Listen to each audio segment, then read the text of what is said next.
Hello everyone, and welcome to what may very well be the finale of Final Fantasy III. So without further ado, let us begin.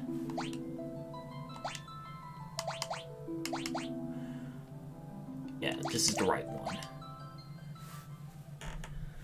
So last we left off, we managed to use the 4 elemental fangs to access the final area on the world's map, a crystal tower which Xande is using to basically plan on plunging the world into darkness.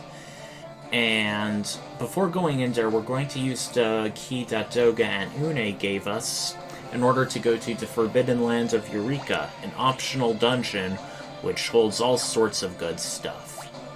So without further ado, let's make sure everyone is good. Alright. I think that was a bit of a waste of a high potion, but in terms of spell slots, good. Now, Eureka is like this weird, like, alternate shadow world. It's mostly a cave. It is a bit straightforward with a bit of breaks and pathways, but overall, it's a bit linear. Okay, yeah.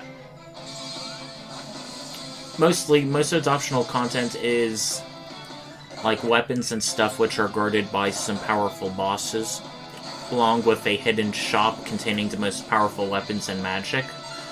And there's also 2 of the last remaining job classes in the game. These are some pretty tough customers, and many of the enemies are pretty strong. We're going to have to our White Mage defend. We don't want to be too frivolous with his spells. Our Black Mage, of course, or our Magus, as we say, we can afford to be better. Ideally, yeah, that should finish him off quite quick. Bomb arm and have we ever had a bomb arm? Intense fire damage. I don't know if you can steal from him, but it is sort of a shame how some of these damaging items, particularly the higher level ones, are kind of rare. I mean, that would have at least made the Scholar class more useful, because they're meant to use those kinds of items that double the rate, but like a lot of things in Final Fantasy III, they were really just beginning, so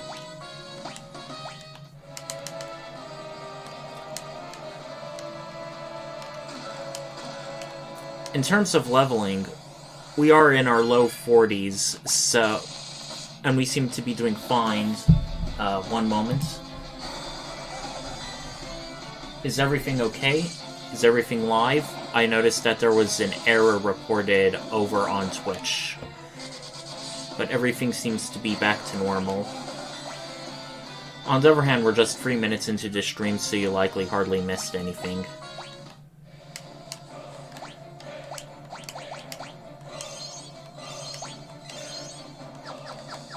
So as I was saying before, we're into low 40s, and we seem to be doing a fine job. There are some people I know who, like, finished the game at, like, in the lower mid-70s, which is pretty crazy. I'm pretty sure they grinded it. I don't know if that was in the remake versus, like, the original or Pixel remaster. I know there's, like, an optional boss in the remake also in this dungeon that requires a shit ton of grinding and is pretty much a DPS race, but I don't want to have to deal with that. Also, hello there to whoever is currently watching. I noticed you recently arrived. The good news is we literally just began a few minutes ago. Basically, traipsing about into Forbidden Land of Eureka in search of, like, the ultimate weapons, armor, jobs, spells. We haven't gone very far, but we're doing fine. Alright. Yeah, overall pretty linear.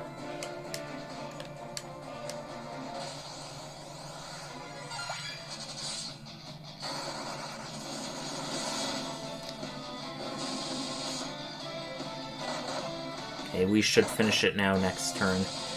The enemies drop pretty fast, but they still deal quite a bit of damage with every hit, even against our more physically minded characters. So that's something to watch out for. And this chest is a monster in a box. A ninja, to be specific. If I recall, they are weak to poison, so let's just see how fast we can take them out, and if they do anything dangerous.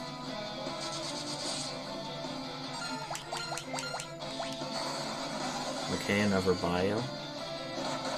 Okay, they're still up. They're mostly just physical attacking. I forget if they have any special attacks.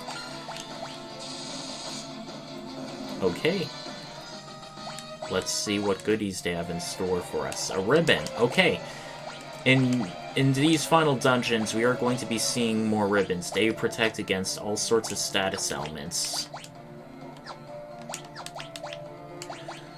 Let's give it to our Devout, which is a jacked up white mage, because we don't want them to get confused, stoned, etc.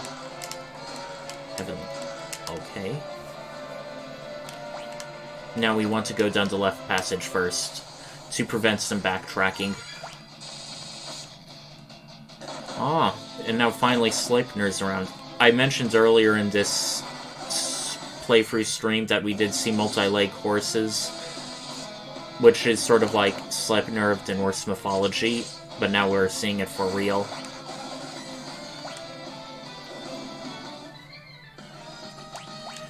If I ever do get low on magic points, I have no shame. I'm just going to use an elixir to top it off. And now we're on the second level. So we basically gotta go down the other steps. Okay.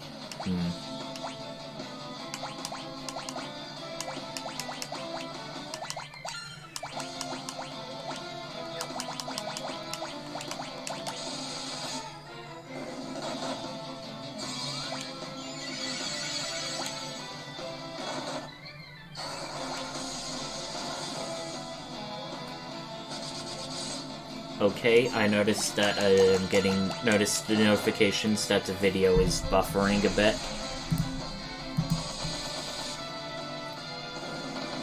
On the other hand, it says that things are still streaming normally. Yeah, the clock has not reset, so I presume that things are still streaming.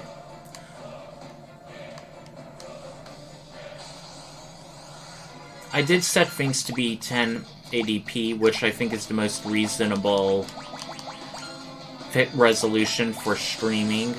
In fact, I actually got some advice to do that rather than a more... I do have a bit of a more souped-up monitor, but I know not everyone has that privilege, so I did want to set it to an ideal resolution, and overall, most of my previous streams have gone just fine. But it is a bit noticeable.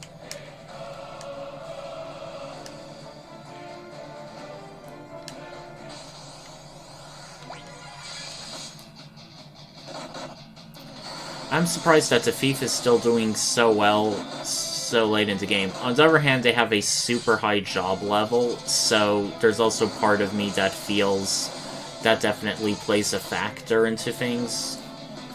It's also a good reason why I haven't really been selling my weapons or armor, because even though we got the Orichalcum, Arid Knife and Orichalcum forever ago, they have been still very useful even up to this endgame state.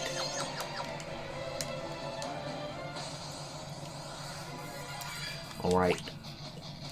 We are being ambushed. We're going to have to waste a turn doing a row. That is another shame of things. Because I recall in the picks in Final Fantasy V, the Thief could gain a special thing where they do not get back attacked or ambushed in general, and I sort of feel I kind of wish they had something like this in this game, because it's inconvenient to effectively have 2 turns wasted.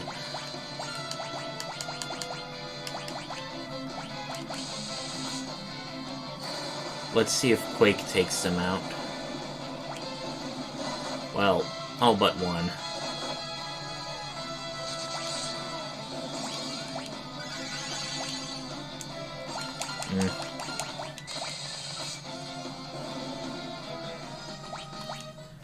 I don't want to run away from these battles because I do definitely want more experience, more job levels, more leveling up opportunities.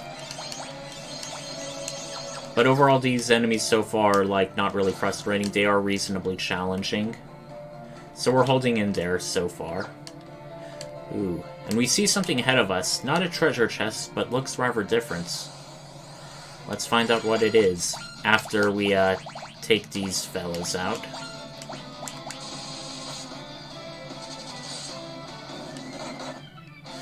I should have split up my attacks of the Thief and Knight. That way the Quake would have taken down 2 of them at once.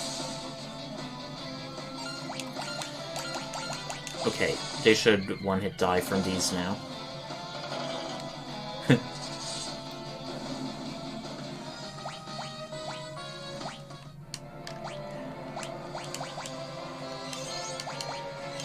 Before we pick... Okay, I shouldn't have used that. Okay. Before we do that, we want a quick save, because these items aren't just they're aren't just there for the taking. Each of these items are guarded, and we see Amon, who is basically like Hein from way back when, and he can also barrier shift. However, we are just going to rather... what should we do? We could use Libra, but we wanted to at least barrier shift first. Alright.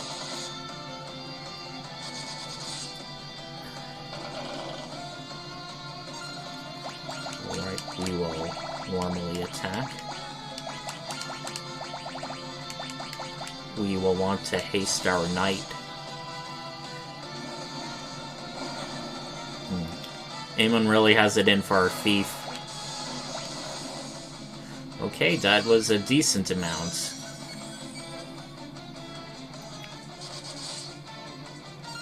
Okay, even with haste, he did not do much. That's a bit disappointing. I feel like he's going to barrier shift, so I'm just going to haste the thief.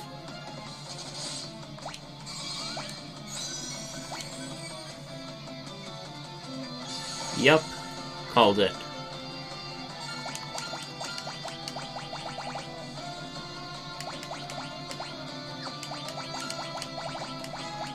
And now we're going to use Leap. Okay.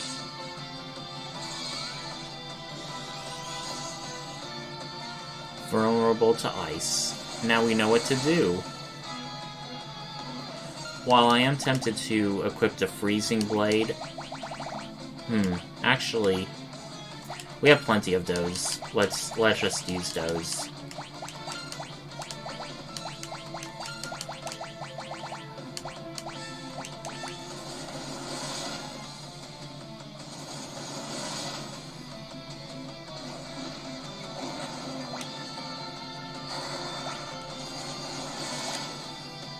Yeah, even at low job levels, the Magus and the Defaults are really effective.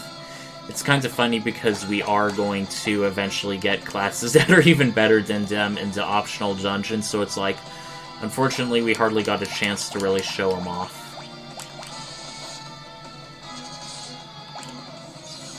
Alright, barrier shifted again.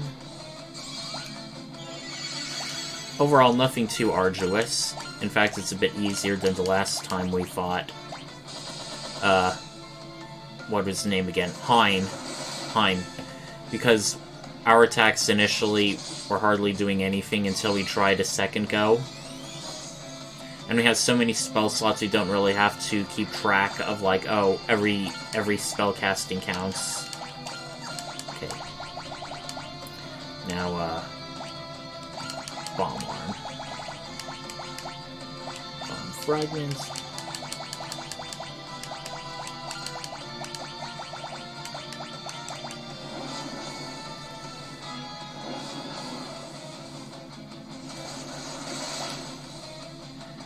Alright.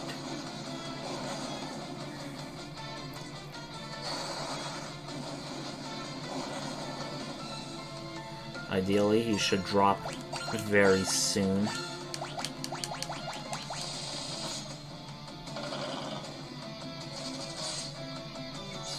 Alright, I timed that Libra spell very, very well. Let's see what he's weak to now. Going back to ice. Going back to the classics. Do I still want to keep using Arctic Winds? I mean, sure, why not?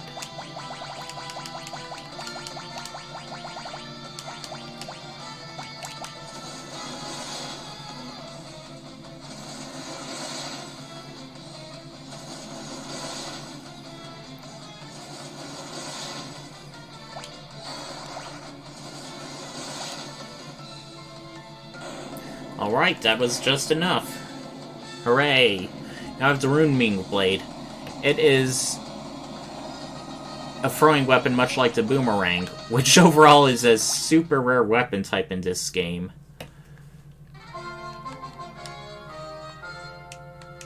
Now, we haven't really had any, like, throwing weapons. I mean, let's see. Let's see who can equip it. Only the Knight and Dark Knight, huh? Interesting that it's... Okay. Bladed Discus. Hopefully that should really increase our attack power output with our Knight.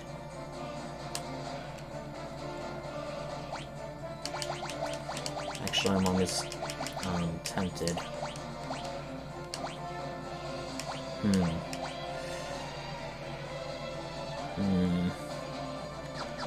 Those are useful things to guard against, but also... We also have 2 more things to get. Okay, I remember this was a really rare enemy, Dragon-type enemy. I spent like about 30 minutes trying to just track it down in Eureka in order to fill out my monster, in order to fill out the bestiary. It's kind of funny because I think also there was also another rare enemy we almost stumbled upon without trying, the Sea Dragon, way back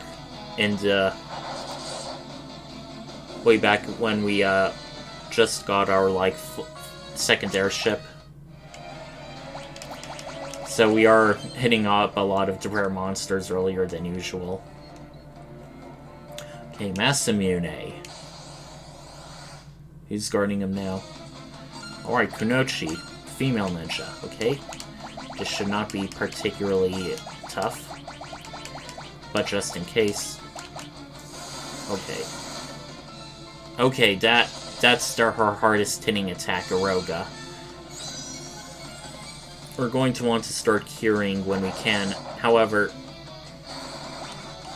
as Kunoichi goes so fast, I'm just hoping she targets someone besides the White Mage. Okay. No, not yet.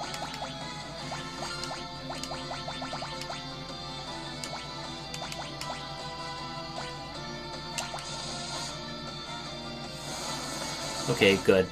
Oh, no, the Knight is dead now. That's a one-hit kill. Turn wasted.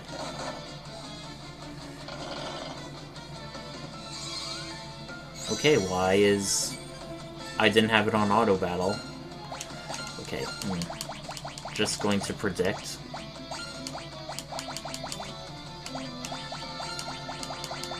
And everyone can use a Kiraga no matter who goes in what order.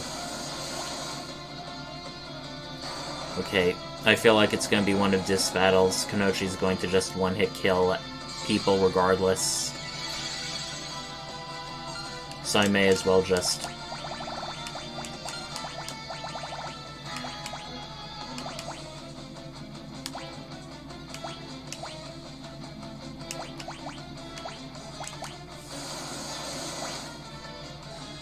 This is a bit aggravating.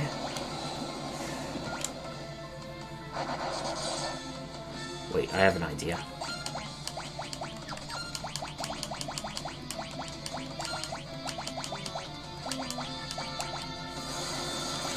Okay, he'll be able to block that. Since her physical attacks are much more survivable. Okay, let's see where it is.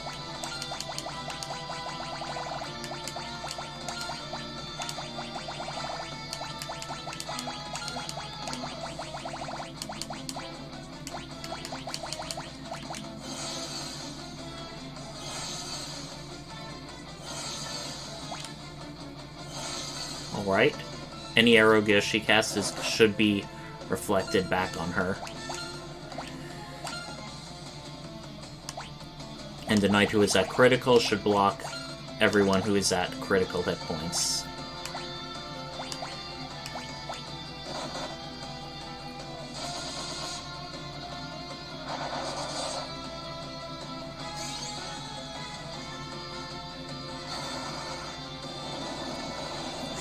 I think we got this.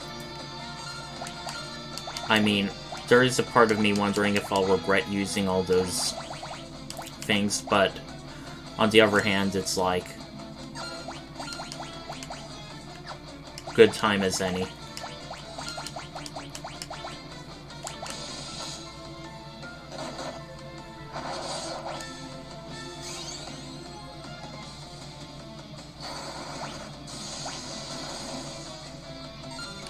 I wonder if we can do a more damaging attack with our Black Mage than Fandaga.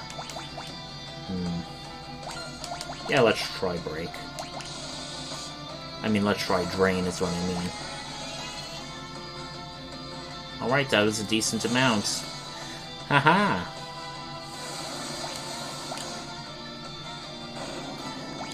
Hoist by her own petard.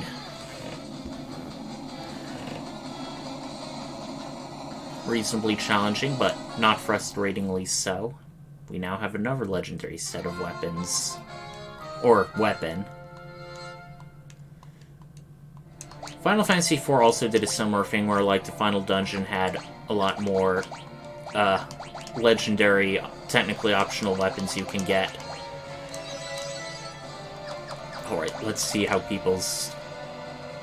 Black Mage is getting a bit low, but I think he can go for several more battles. Okay, Phoenix down. Okay, another Oceanish. We should be able to take it out quickly with just physical attacks.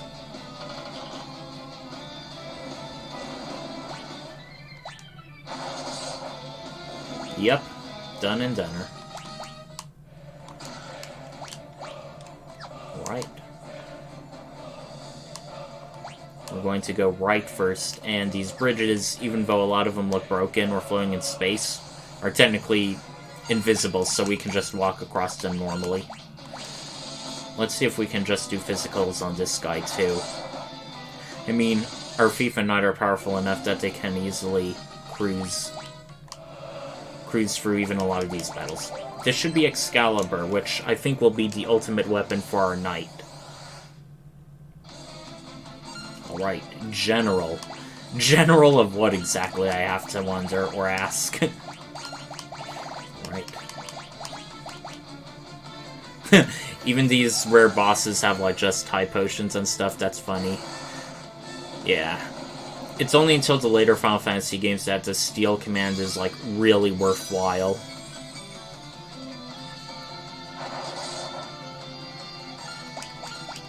Okay. Get the feeling if he hits the Thief again, that's going to be the end for them, but 1 in 4 chance, unless he has some powerful, okay. Okay, he actually survived that. I'm impressed. I'm very impressed. Alright, and since he's at critical, he should be blocked by Blitz.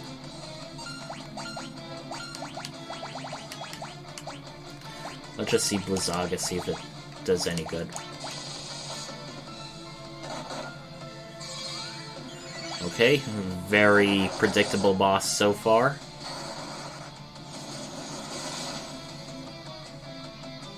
Okay, I may just want to defend until we do Libra, see if he has any particular weaknesses we should be aware of. Okay, he did a surprising amount of damage to our Knight. Okay.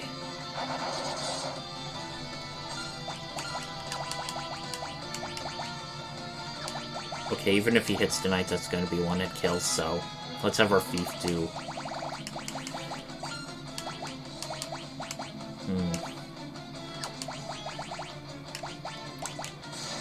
Let's pull a Kunoichi and try Eureka.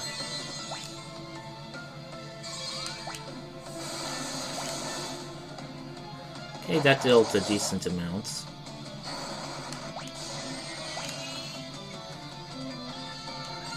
Everyone's looking fine, save for a white mage.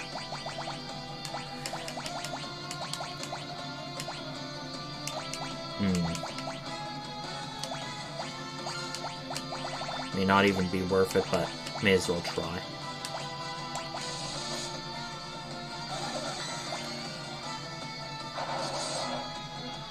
Okay, he's finally using magic. But still nothing, like, really concerning.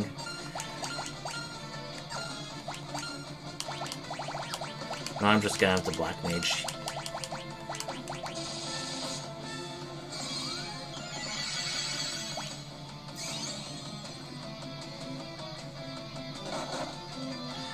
Right. Pretty manageable boss.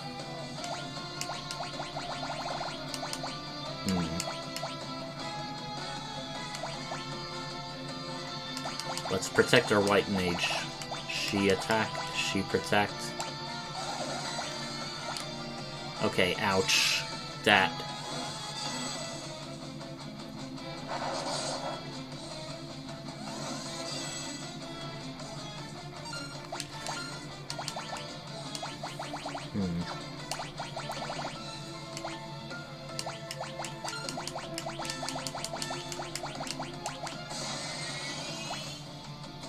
Yeah.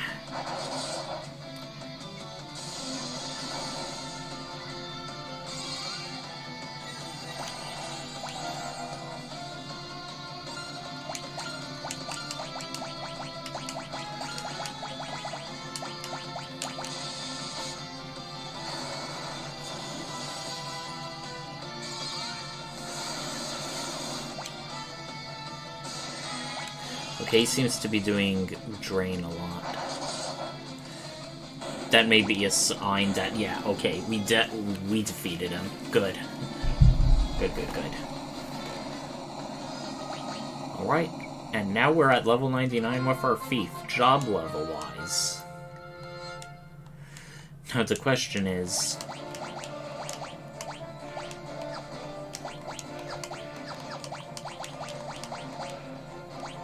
Actually... Yep, okay.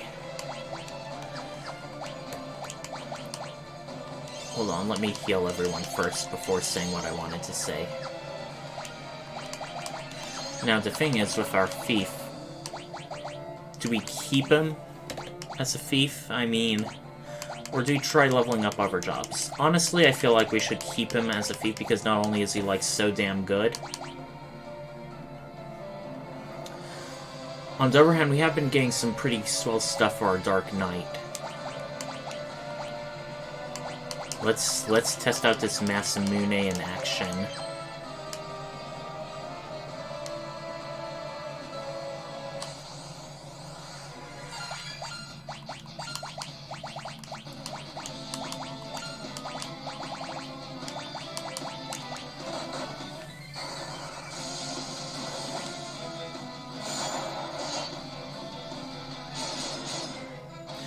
Ah, that's a great amount of damage, and as a less powerful multi-target too. Okay. Yeah, the Dark Knight and our Dark Knight, both looking pretty good now.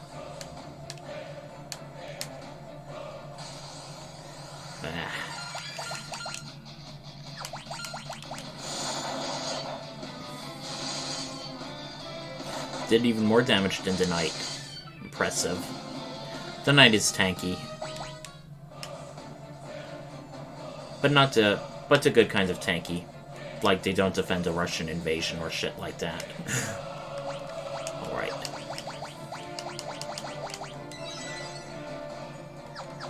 Alright. We are getting a bit low. We still have a pretty good amount of elixirs, so we are now back to full MP. We automatically walk around. Defeat me and I'll grant you the Child's Ninja and stage. Ah! Our first, non-weapon treasure. Like, skill, it can be pretty tough. He has a pretty decent assortment of magic, of powerful magic, so we are going to Want to make sure people are very healed up every round in battle.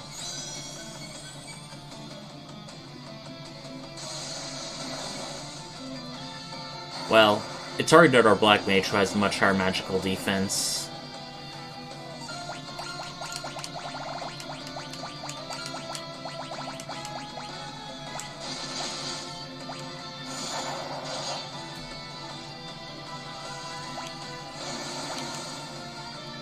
Okay, bringing out the big guns.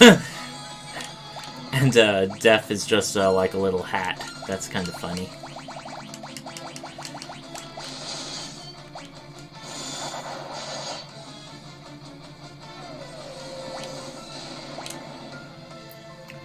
Okay, we are definitely going to want to reflect ourselves.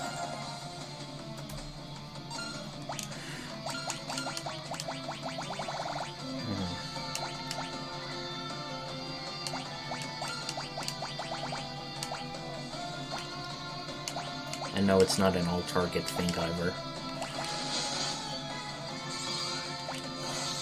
Alright. So the knight should block anyone. Ah! One-hit kill magic, that sucks.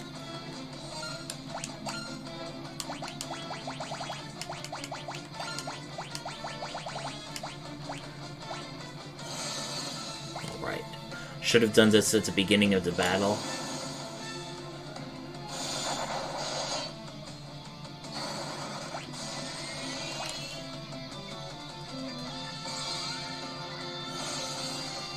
Right, all we need to do is reflect the other half of our party.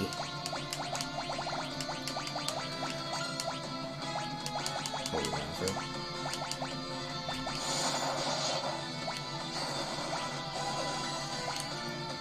Okay, dealing good damage so far.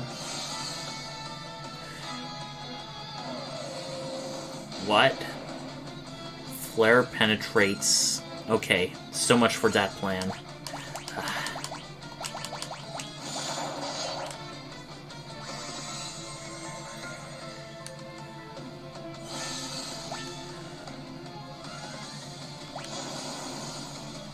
Sadly, I don't think there's a... Oh well. Also, our Dark Knight is, like, not really a dead body, it's just like an empty suit of armor and helmet. Some of these classes' death animations are pretty weird. Okay, I don't think the Elder Staff is like an item per se, but it just... Oh, I guess it is. So it's free in one pack. Right, Sage and Ninja jobs. We're gonna check them out once we heal our Dark Knight.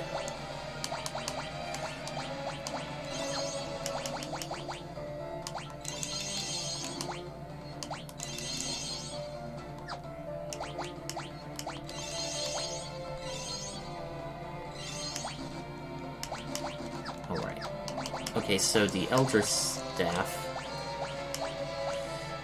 casts your Bow, it's for the Devout, but also the Sage and Ninja. So before we go any further,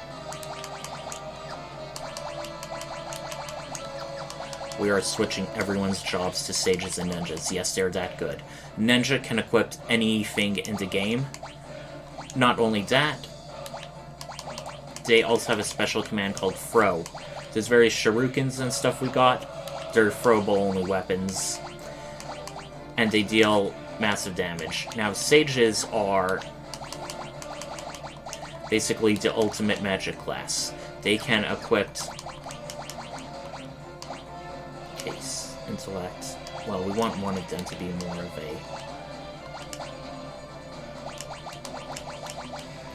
Elder Staff, Moon Staff. Okay, so here's how we're going to do things. The Sage, they can basically learn any type of magic. Black, white, summon, you name it. So, while we still want Rukus to be our primary black magic, we are going to get rid of some of our less used spells in favor of... Basically in favor of some of the more powerful learned things.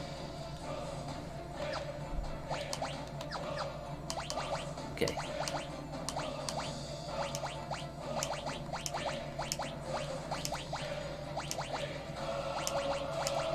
Okay, so level 2 free and 8 slot, so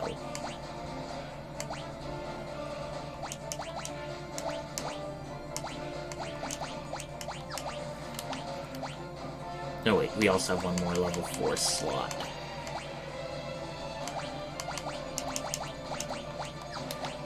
And now for our white mage. I think they can still be guys that...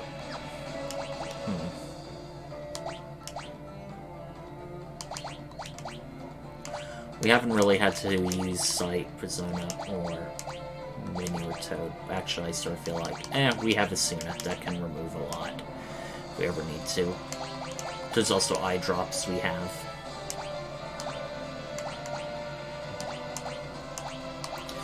So, basically, level 1, 2 free magic.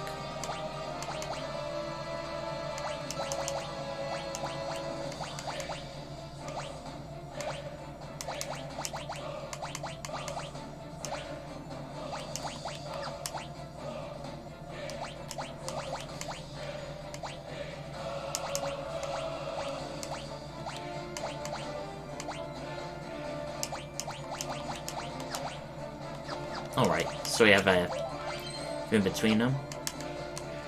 We also look like a little ninja when going around.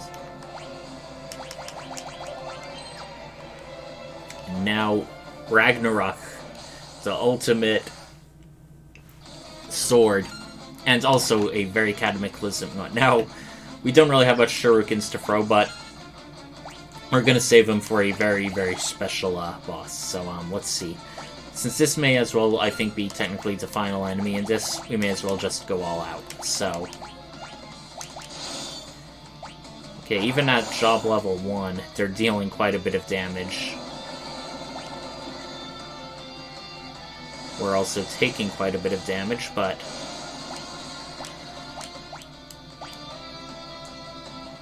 I think we can keep up.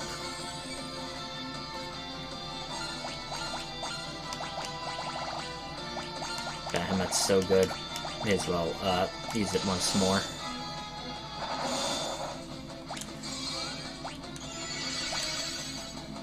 Right, top ourselves off with that, and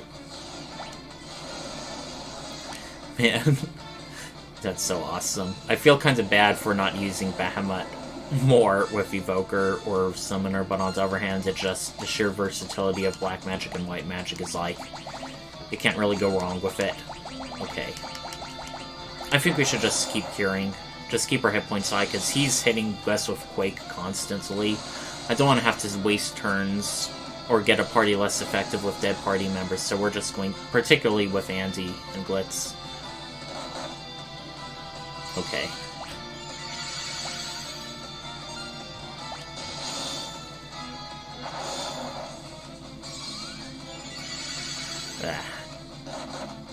Kind of annoying that the cure happened out of order.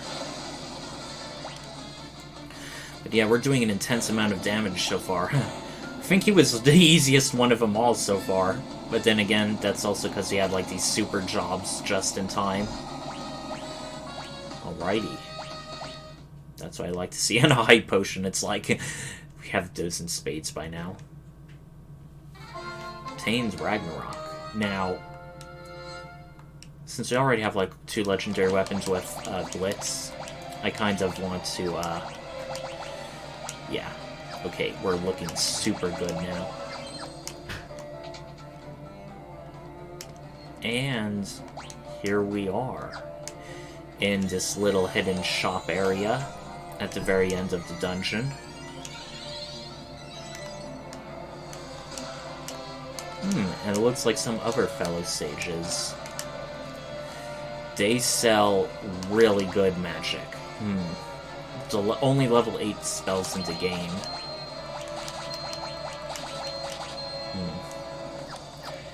Yeah, we want to save our... We already have all those summons. It's like in case you want to buy them again. This opens a hidden passage. So let's go and find what's there. Ooh. We're going to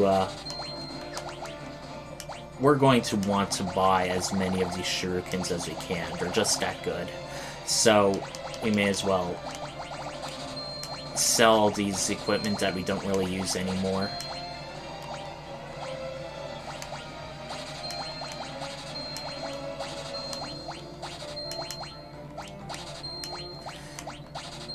This may take a while, but I assure you it's going to be worth it. Yeah, because I don't think we're going to be using any other classes from now on.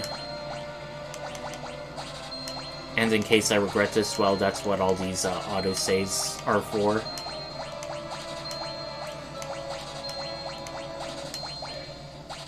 Wow, we've been holding on to a lot of stuff lately. Even vests, like beginning level equipments. I don't know what the rusty nail was for. I think it was like a joke or a gimmick kind of item.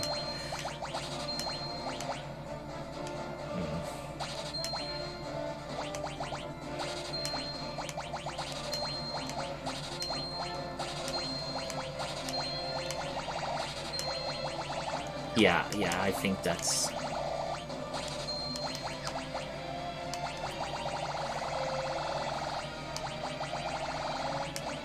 Promise not to do this too much.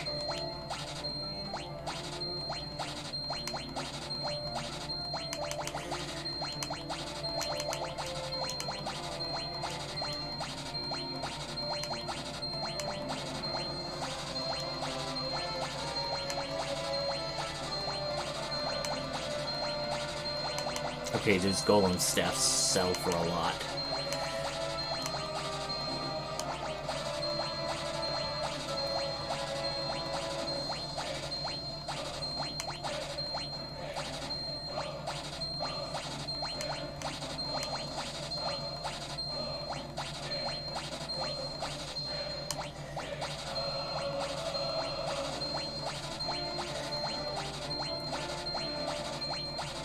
Cha-ching, cha-ching, cha-ching, cha-ching.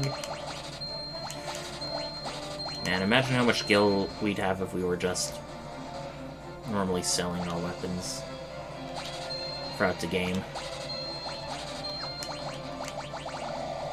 Alright, 16 shurikens, that's a good amount.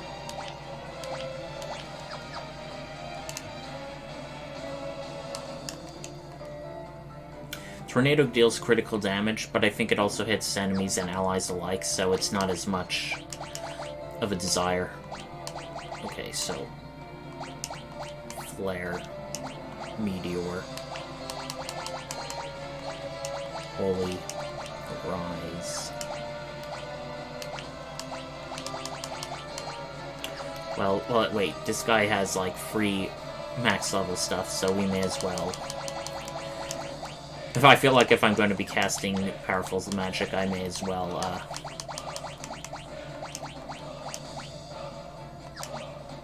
Okay, Arise, Flare, Holy. Okay, that's good. Because some things may be weak, and in case I want to hit everyone at once, I have...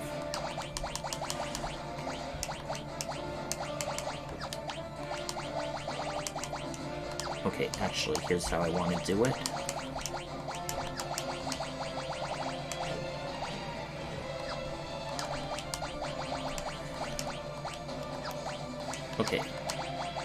Okay, this is good. Here's why. Bahamut, in case I want to hit everyone at once. Flare, in case I just want to focus on one. And Death is, Holy, Arise, and Meteor.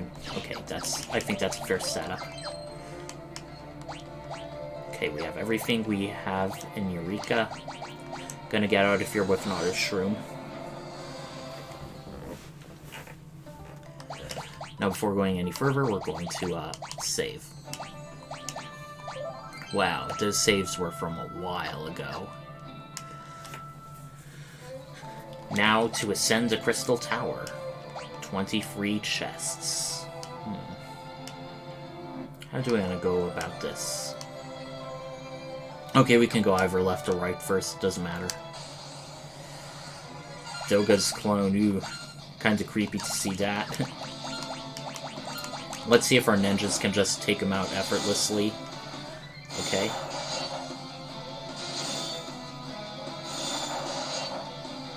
Okay, that was good.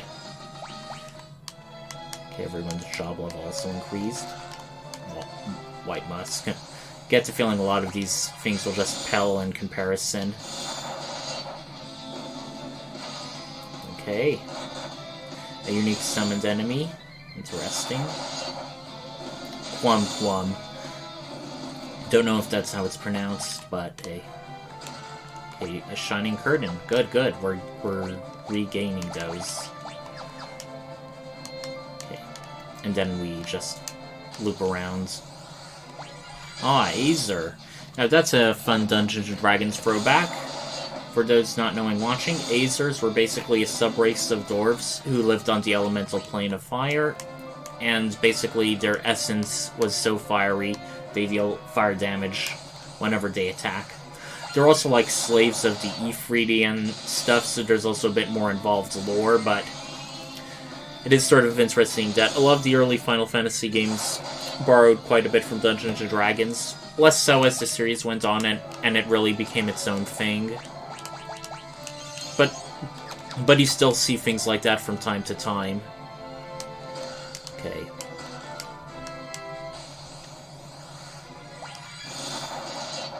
Okay, nothing we haven't fought before.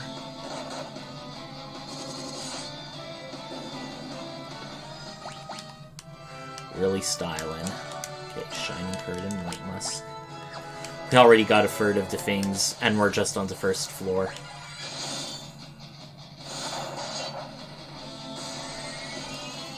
Ouch. Alright. Doing a real good amount of damage. As tempted as I would be to grind these job levels off screen, it's like we're so close, and we're so competent. I feel like powering through. Okay, let's see. Okay.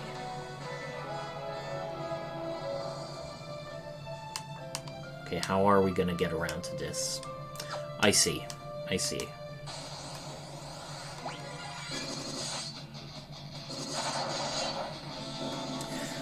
Yeah, for some reason, sometimes we just do like 1,500, 2,000 damage, and sometimes we'll do nearly 4,000 damage with these attacks.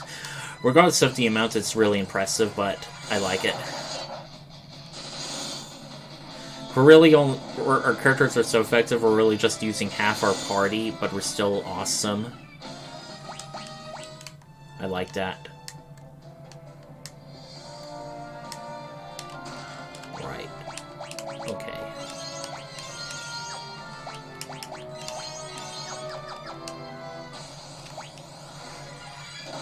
Okay, there's a lot of them, so we may actually want to have our mages do something. Okay, we're going to split up our attacks. We're going to summon the Titan.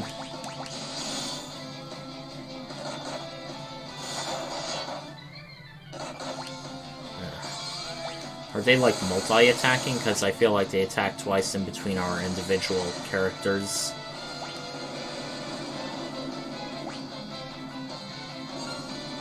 Okay. Hopefully we're fast enough to take him out. Good, we are.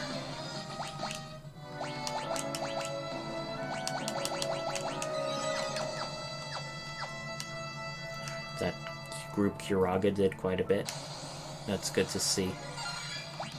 Okay, Platinil. I don't know what his deal is, but I'm sure he's a pretty strong enemy.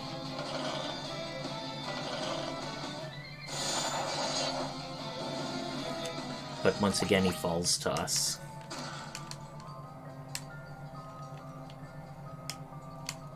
Okay, we can't drink from these.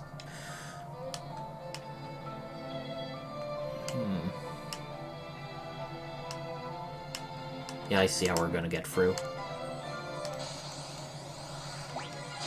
Okay, Platinil again. I guess it's like Platinum because he's wearing Platinum armor. He also has a very stylish looking cape, so I give him points for that. I've heard some people have tried going through the final stages of the game without doing the whole Eureka thing, but I hear especially in the NES that may as well be like be even harder than not doing the optional dungeon, because near the end, things start getting really hairy. Okay, Clone Clones, they seem to be primary magic casters. Okay. Oh, our poor ninjas.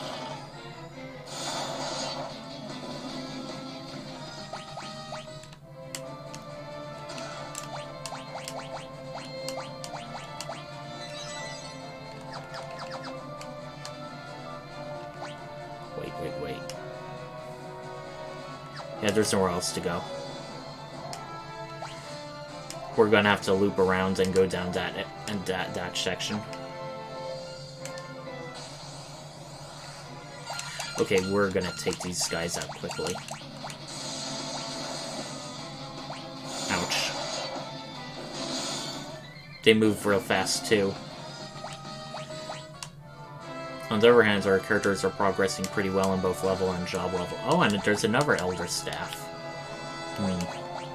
Yeah. Let's actually...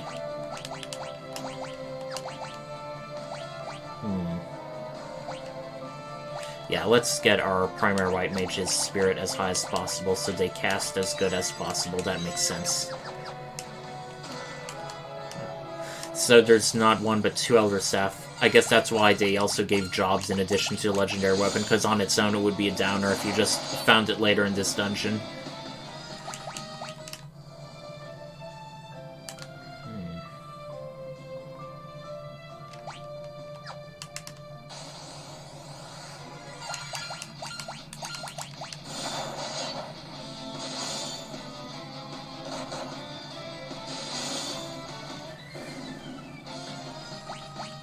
Nothing big so far, right? Just have that one last chest up there. Okay, I did not want auto battle on for this. Or do I? Actually, I think we very well may. They're gonna die soon enough anyway. And I was right.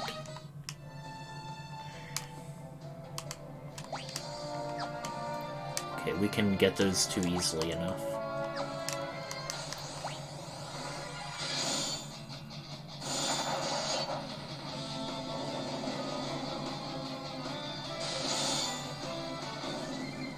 Okay, that blaze also blinded us. Or maybe that was an earlier thing.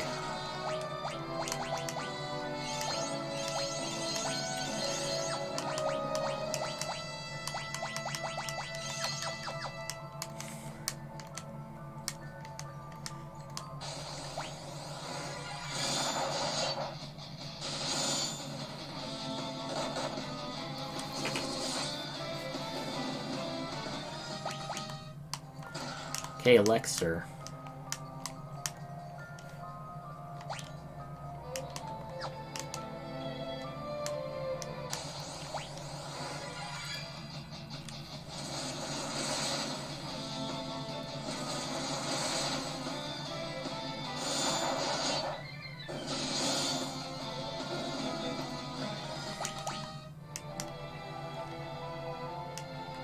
Alright, we're starting to get up there in terms of floors to clear. It's also at this point into Crystal Tower, you have a chance of starting to meet various dragons, like red dragons, yellow dragons, and so on. Now, what makes these dragons notable is not only are they a bit rare, they are difficult to the point that they can be considered mini-bosses of their own. And beyond just that, and other stronger enemies you can fight here, let me Isuna, our confused ninja, before he does anything he may regret.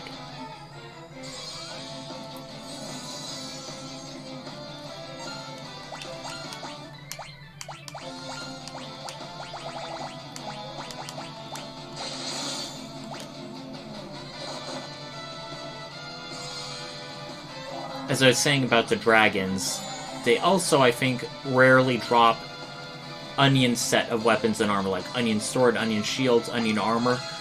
which can only be equipped by Onion Knights and really increase their stats, which, combined with their, once you get their job level to like level 93 and up, become basically even more powerful than ninjas, potentially. However, not only are it's a rare drop from an already rare monster, I've seen horror stories of people having to like grind for 40 hours just to like get a whole set, and we've only been playing this game so far for like 15 hours. I mean, it's a pretty short game, and it's like, there's not even an achievement associated with it, so it doesn't really feel that worth it, other than to just say you do. But if you do, I sort of feel like I would like ironclad proof that save file to make sure it never gets lost. Oh, and speak of the devil, we're fighting one of those very dragons. You know what? Let's summon Leviathan. Let's just to see how awesome he is. Let's just show off some of our top level spells, or next to top level. Because yeah, these dragons can easily take it. And Meteor, in addition to hitting all enemies, sometimes it does a random amount of damage, like which ranges from either big to really, really big damage.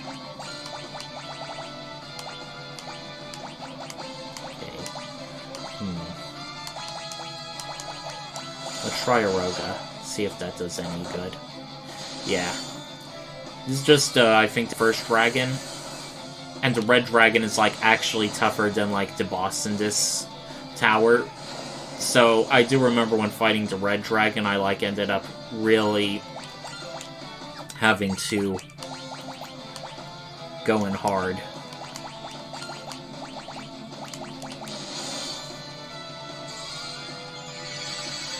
Yeah, we've been hitting it with our ninja multiple times, and it's still standing.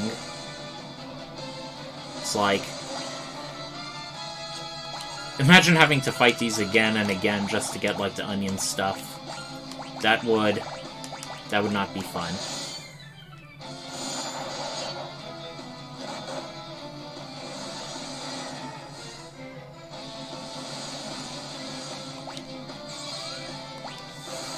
Okay, why won't you just die already?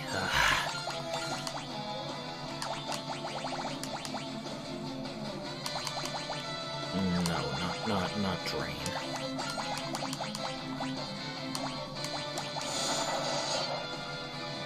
I'm just hoping it dies any second now, because this battle is going on way too long.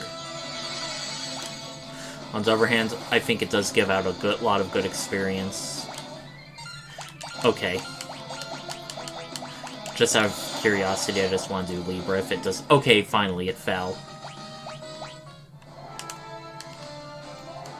If we had to find another yellow dragon, we're running from it. Because, you know, you all get the gist, you all get the picture. For this, we'll have 4 more chests. Okay, as long as it's not a back attack, I don't mind.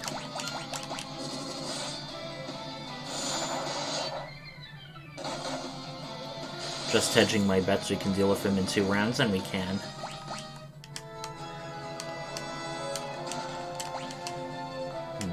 Yep.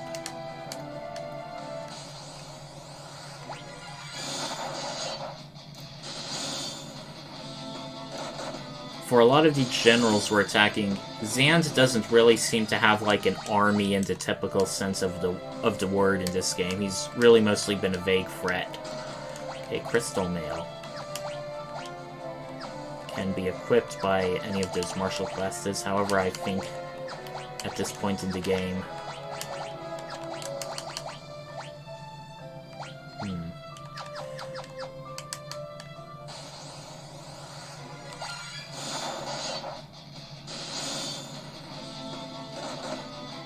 as I was saying, at this point in the game, it's probably only marginally good.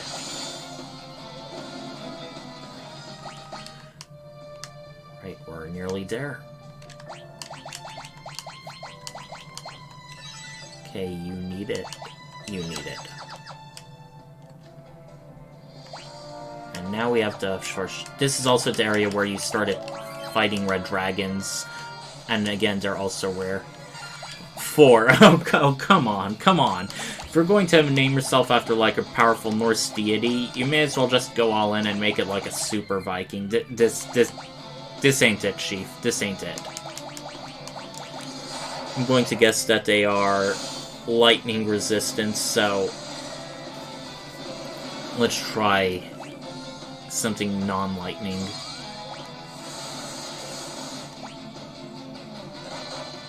Okay, it should fall from a normal physical attack now.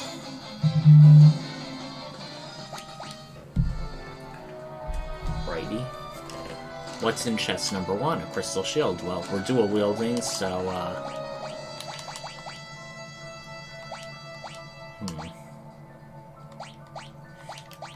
I kind of feel like those protect rings are, yeah, I'll have it. Okay, more 4s.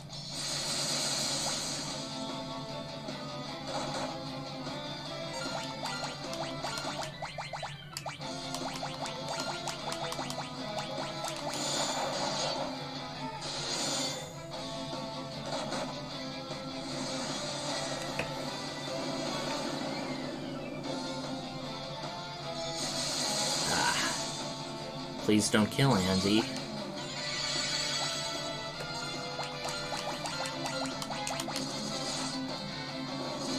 Thank you.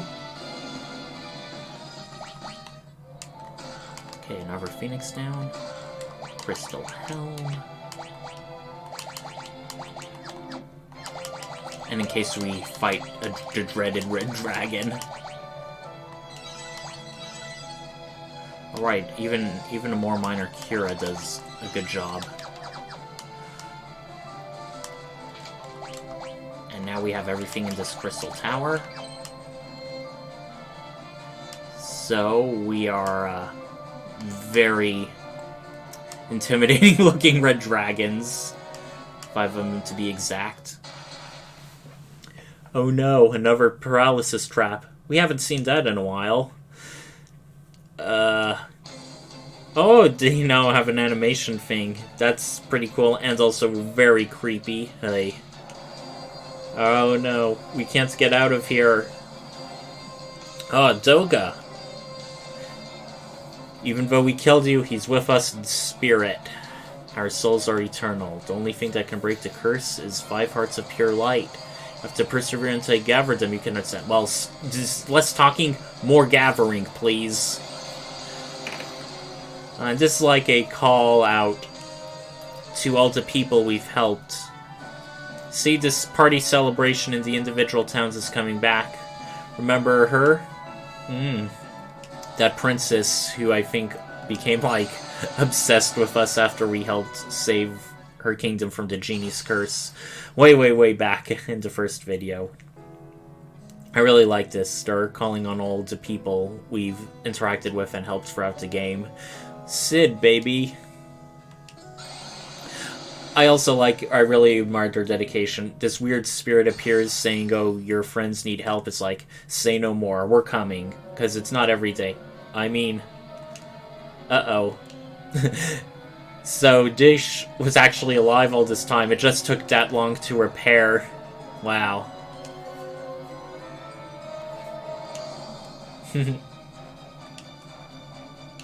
Jeez, put a fire and everyone puts out. Well, by now, Dish, you'll probably be severely underleveled for this opposition. I mean... a lot of stuff happens while you were gone. Alright. You wanted to bring peace to the world, Prince? Well, make good on this now. And now, who is our last one? Who could it be? Not 1, but 4. Aw. Wait, they have a leader among them? Okay.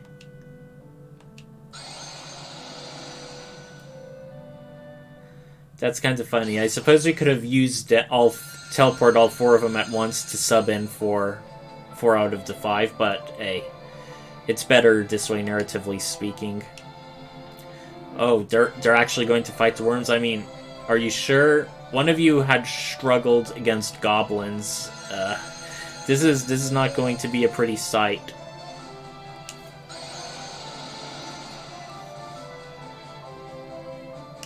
And now, the final place for real. And, well, this could be none other than the man himself. Demand Xande. And this is like our only line of direct dialogue with him. Oh, big words coming from a man who's about to die. Alright. We're gonna go all in. We're gonna treat him like the potential final boss that he is. I wonder if using Holy would have been better than Meteor. Well, I have one more round to find out.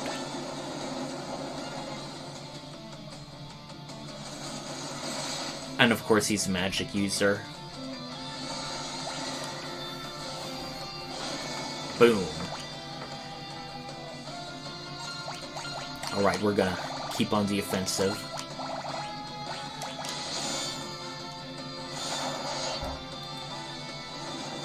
Oh no.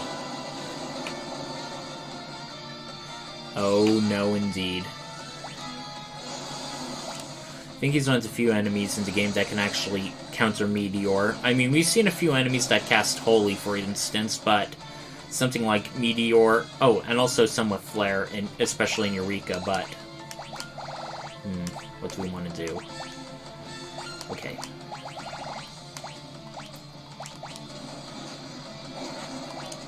Please hang in there.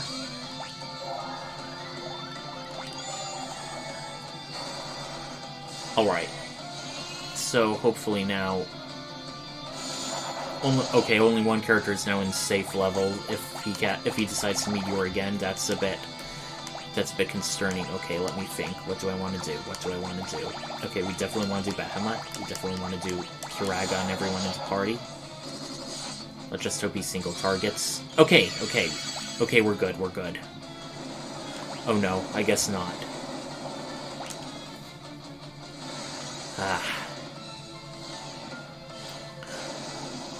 We get him back up and he knocks him down again. Okay, how do I want to do this? You know what? We have so many damn elixirs, may as well use them.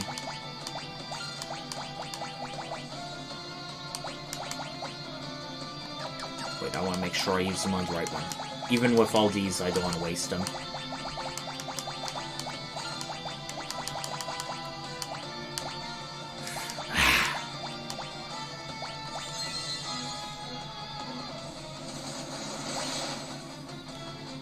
Okay, thank you for that weak Blizzaga.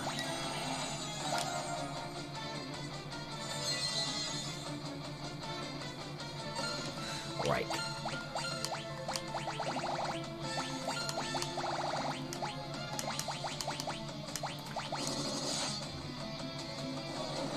Dang. Fuck. Oh well. I don't think this video would have been monetized in the first place.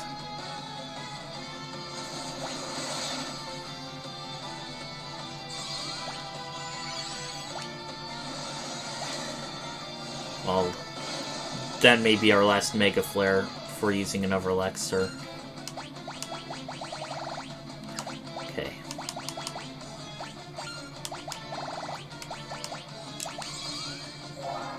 We're just gonna focus on getting our party back to full strength.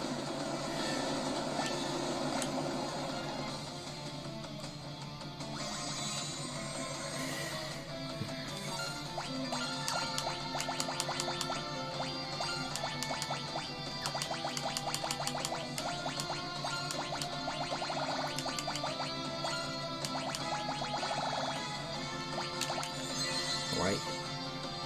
You get an elixir. You get an elixir. You get some white magic.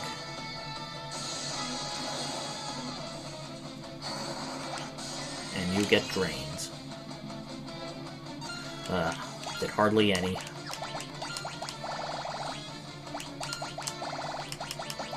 We're just gonna have our right mage just continually Kiraga. I feel like we'll need that the most. Well, we will definitely need it the most. Just non-stop curing. Leave the resurrection to someone else.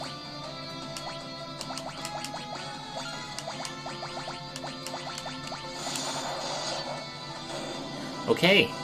Well, we're only down our lead member, but we managed to get through that.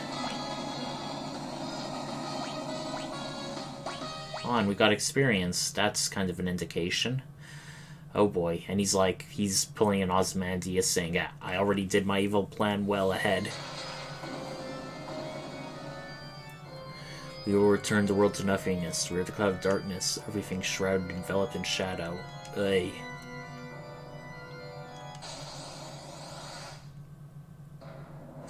Well, we're not going to be using any valuable limited use items because this is a scripted event. Cloud of Darkness is so powerful, nothing we do can work against her. And she pretty much one-shots us. I think this is also one of the few female main villains in Final Fantasy in general, in terms of final bosses. I think the vast majority of them have been male. Okay, Chaos Final Fantasy 1, Emperor Final Fantasy 2, Zeramus Final Fantasy 4, XF Final Fantasy 5, Kefka 6, 7, yeah, okay, Ultimisia, that was in Final Fantasy 8. Yeah. When it comes to female final bosses, I think it was really only 3 and 8, at least of the Squaresoft ones. 11 through 15, I can't really comment on as much. I think 11 and 14, being MMOs, don't really have a final boss, but... And also, I haven't even touched Final Fantasy 13 with a 10-foot pole. Souls are with you. Alright. But... we've been reviving each other in the battle with Xande all the time, so... I don't think there's much we can do against this cloud of darkness as we are. I mean, did you see that particle cannon? Very sci-fi. Very powerful. Oh, and they also pulled this thing, which I don't like in some of these games. Oh, you thought he was the real mastermind, real final boss? Well, we're just pulling this out of nowhere, saying, oh, there's actually someone working behind him all along. I don't like that. I don't like it when games do that. Particularly Final Fantasy, where it's pretty common. However, they did mention Cloud of Darkness earlier in the game, but there wasn't really enough shadowing. Oh, the World of Darkness. Wait, that's another game line. For those who don't know, World of Darkness is a tabletop RPG for, like, Vampire the Masquerade and other modern horror, urban fantasy themes. And now we're into the final dungeon for real. Aww. Really like how everyone is, like, giving us well wishes as we go. Ooh, this is a creepy looking place. Now, this is the part where, like, even though we're fully restored, but this is also what makes the final thing in the original unbearable. Because at no point did you have, like, save points or rest areas between this and, like, the Crystal Tower, so if you ended up just going here after Eureka, it's effectively like going for free dungeons without an inn to rest at. Imagine that. That can be... yeah, just imagine. 1, 2, 3, 4... okay, this is the right one to go down. And surprisingly, the World of Darkness has quite a bit of humanoid-like enemies like shadows, which kind of makes you wonder, okay, where did these people exactly come from? Were they just, like, minions of Xande who are, like, scouting out the area? Or were they, like, just people persisting, formed from the darkness? Because, yeah, Kage, these are ninjas.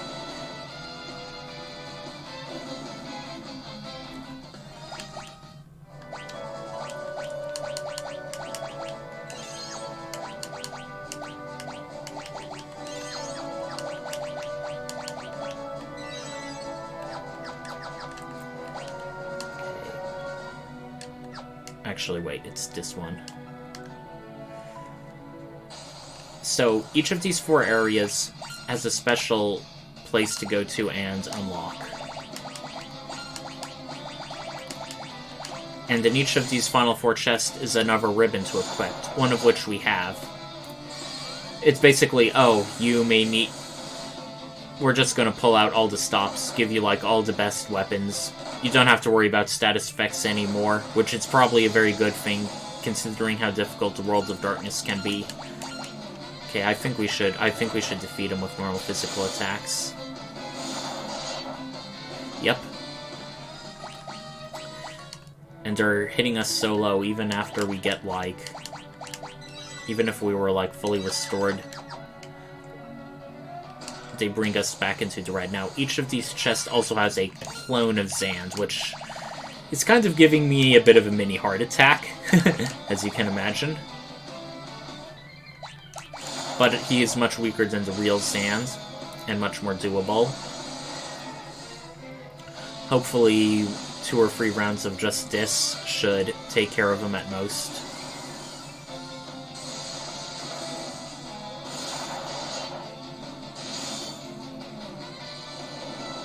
Okay, I'm pretty sure that Glitz is going to guarantee a death, but on the other hand... Okay, we're reviving Glitz in case he's still alive. Yeah, still alive.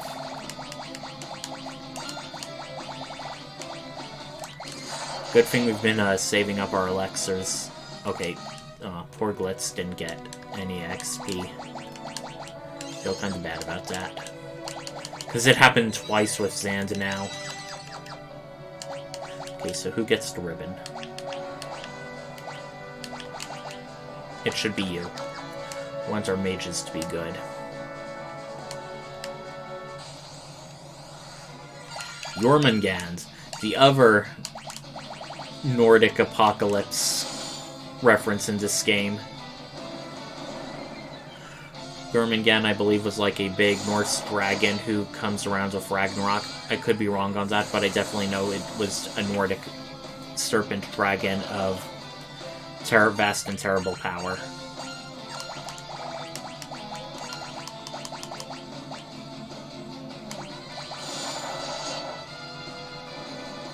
Okay, we'll definitely need a Curaga after this.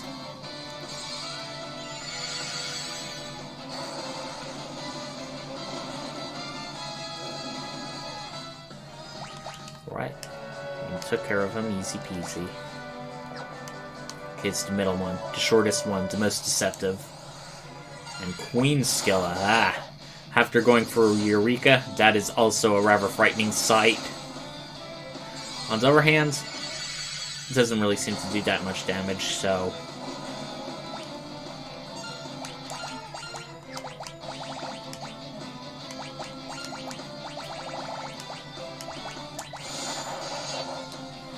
Hopefully we take her out quickly.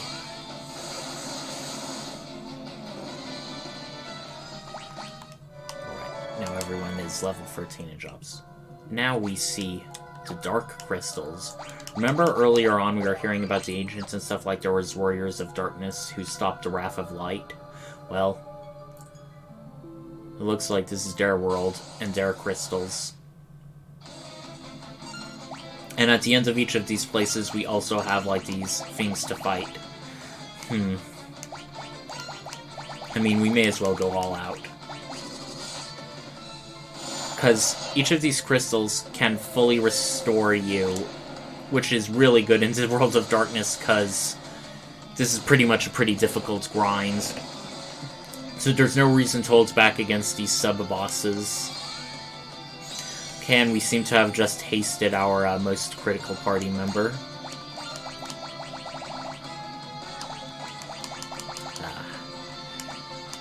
I mean, let me think. Let's use Bahabur.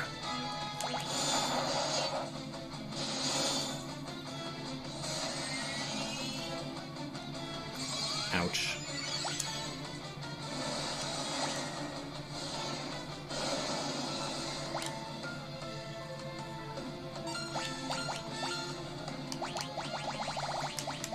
Just in case, let's just do Leviathan and group Curaga everyone, even if 3/4 of our party is good. I know they're gonna just do a strong attack like this. At least Glitz isn't the one dying for once.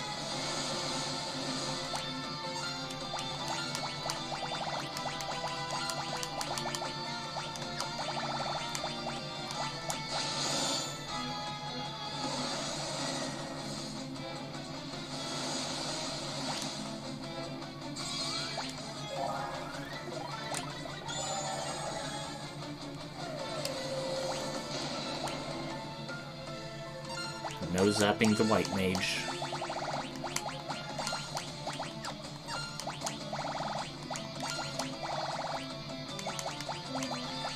You know what, let's do Kiraja. I think this is the first or one of the few Final Fantasy games where they have something above Aga, and it's like Aja.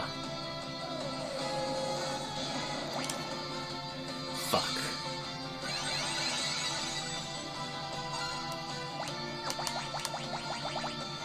Do I? No, may as well, I mean.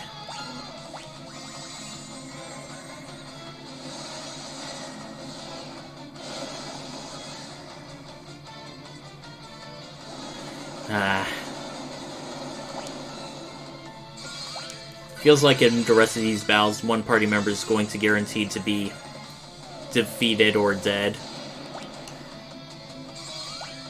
Okay, this should fully heal us. No it doesn't. That is... Please die soon.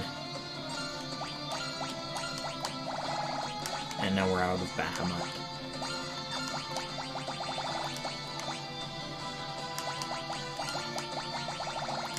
We still have quite a bit of Kirajas. Only our sages could act faster. Well, at least it hits someone with full hit points and high magic defense.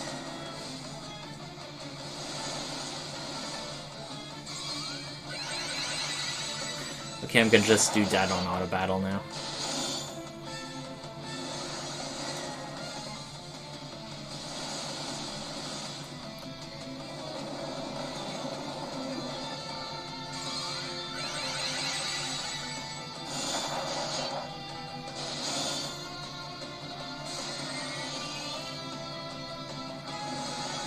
Alright, doing good so far.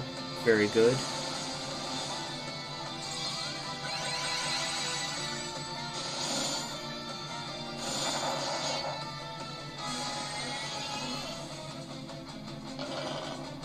Uh-oh.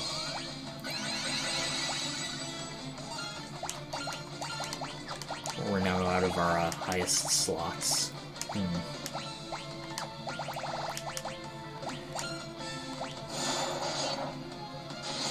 Uh-oh. That was a mistake.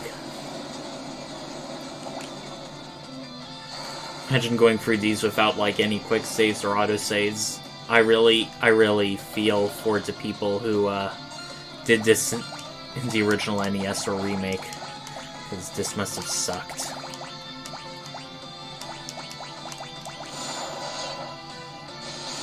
Please die soon. Ah.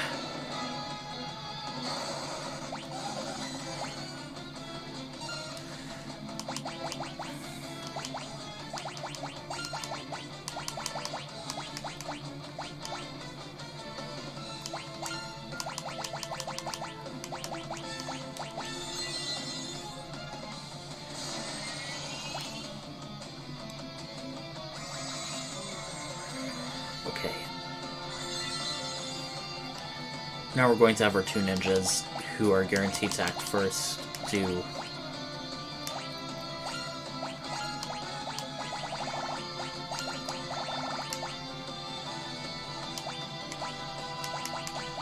know what?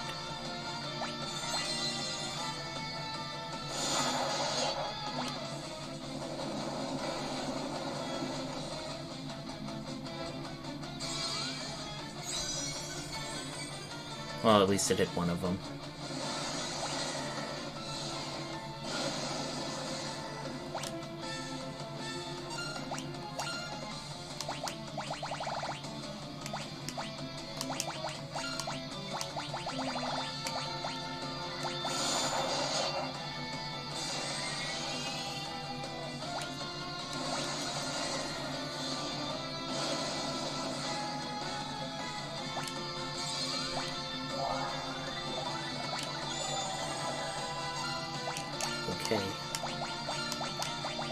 Sorry if I don't have much commentary, it's really just doing like a lot more of the same. At this point I'm just going to make an uneducated guess that this thing is starting to get less powerful in hit points, and it should be very low. I mean, Jesus, how much hit points does this thing have? Okay, these things have like an average of, okay, 70,000 hit points. At this point, I feel like I can afford to start tossing shurikens, because this thing is... Okay, thank God. That was worth it. Totally worth it.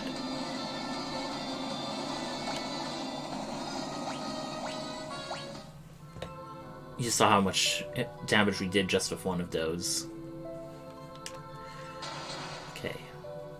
I am one of the warriors of dark. When the powers of light or dark become too great, blah blah blah, preserve the balance. Oh, the cloud of darkness is sort of like a cosmic balancing act. To hope inherent force of light and dark can stop it. Now go, warriors of light. I'll assist you with my powers of dark, huh? Darkness and light teaming up. Hehehe. Oh, I like that. Well, you can restore 4 years to light and bouncing. Even though, yeah, it's really playing off with the whole, oh, we're not really dark or evil, we're just like nature. We just are. Okay. A preemptive strike. I think I can do that. We do want to level up in between these powerful bosses.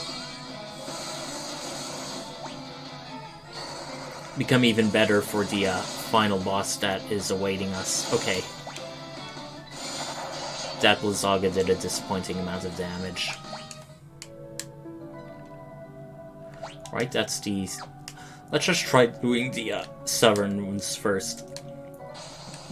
That way we can just focus. Okay, now these are like super ninjas, Shadow Masters. Would it be worth dropping a... Let's just do our...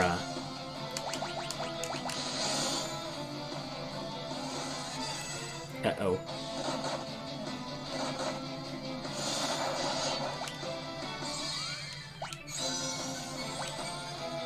Hope that wasn't too much of a waste.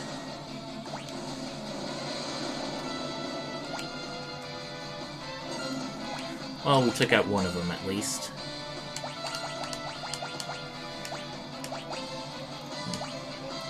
There we go. Done and done.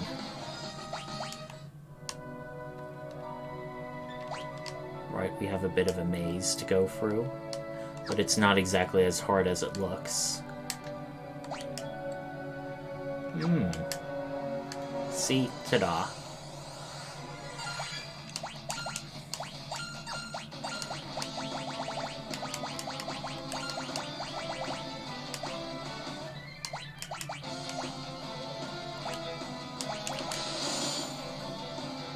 Let's just try our status affecting things for funsies. Nope, that was a waste.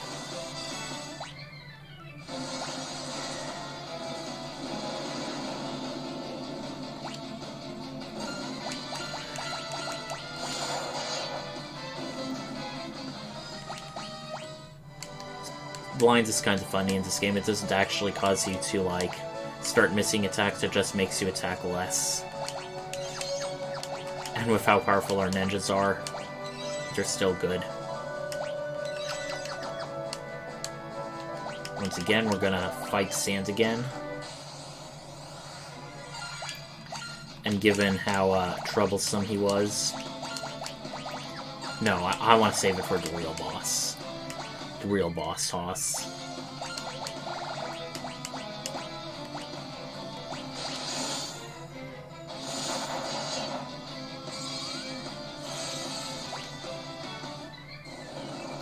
Oh, I should have fought. That was dumb. Wait, I wonder if reflecting a spell off Reflect will make it even more powerful. Well, only one way to find out.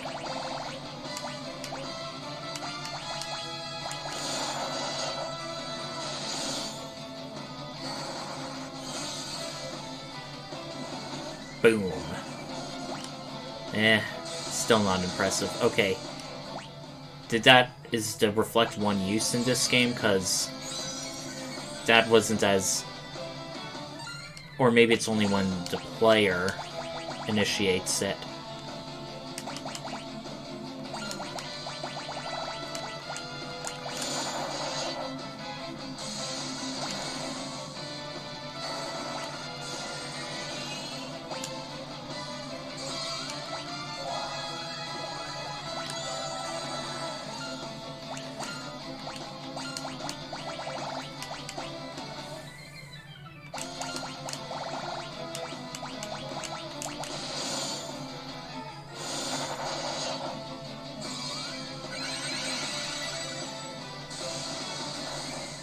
Okay, yeah, keep doing those subpar spells, Xande. I do like how it's like a clone and not a spirit. It's like, what the heck has Xande been up to? Making multiple copies of himself in the World of Darkness.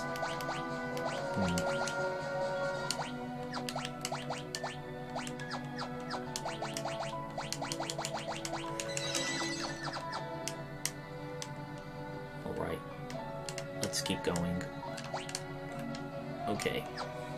Let's curve around there. Garm. Interesting name for a doggy. And unlike many of the other monsters in this area, it just dropped. Just dropped. No contest. Okay, now here is our second boss. Wrath of Dark. Not like the Wrath of Light. The Wrath of Light I think sounds a lot cooler. Okay, Ahriman. I think he's a bad boy. He is basically a plague spreader. So it's good that we have, like, free ribbons. Just let me check. Okay, he's a bit harder. He usually casts Meteor. Okay, that's pretty worrying. We're just gonna spare 2 shurikens on him. Followed up with a Bahamut and haste. Okay, good.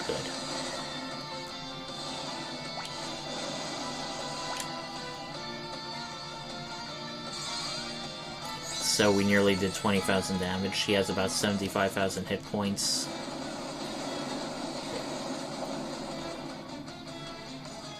I'm almost tempted to have both of our stages of Curaga and Curaga so we can super heal every round.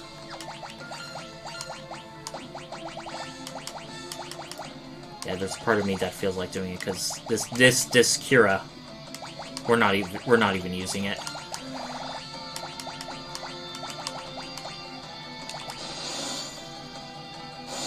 There's also, I feel like it would be much better to have someone cast haste rather than our primary healer. See, I definitely feel like I should optimize my loadout when I can after this battle. Yeah. Put haste on the black magic user, also give him Curaga, just in case. Okay, bad, but nothing Curaga can't fix.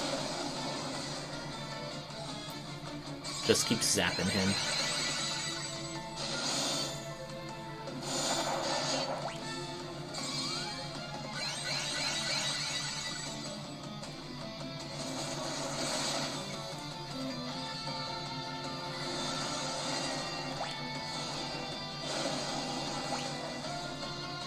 I just want to see how many spell slots we have for our...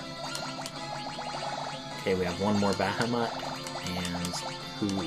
Okay, we'll haste both of them.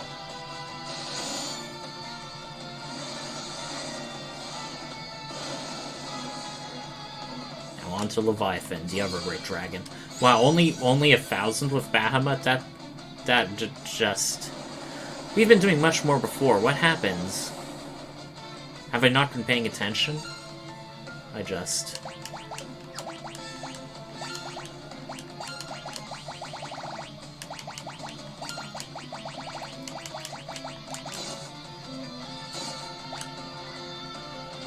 Okay, he's still alive after that. Okay.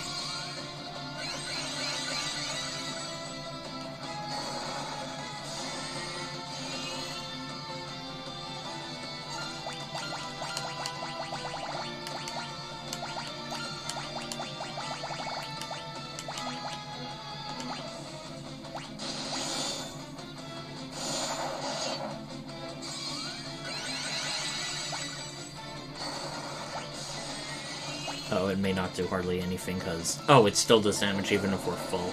Okay, that's good.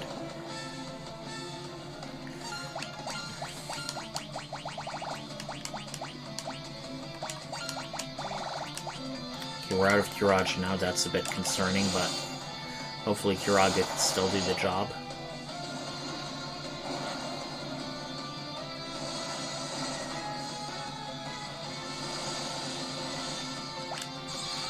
Okay, this is going to be a pretty hard battle if we keep doing such low damage amounts. Okay.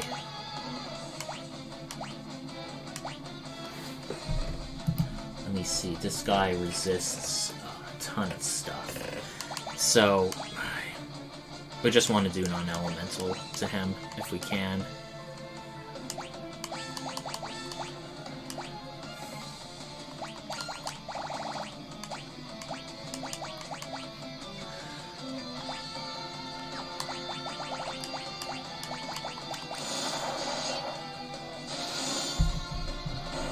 Okay, he died. Okay, that's good. Battle went quicker than I thought it was going to be.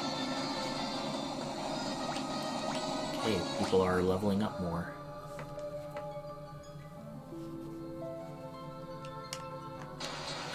Right, here's our next Warrior of Dark.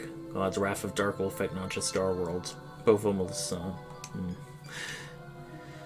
That kind of makes me wonder, even though it's technically a final dungeon, and it's probably only a little bit, what exactly is the World of Darkness? Is it really all just this weird crystal dungeon and a little more, or is this just like an outpost? Because it kind of makes you wonder, what world did these guys come from? It's kind of sad and claustrophobic.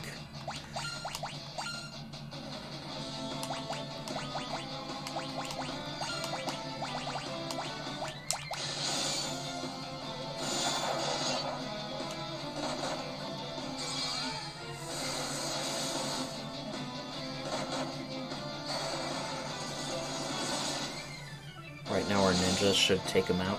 Good, good. Yeah, an awful lot of humanoid enemies so far. Traditional monsters too, but we've been fighting a lot of ninjas lately.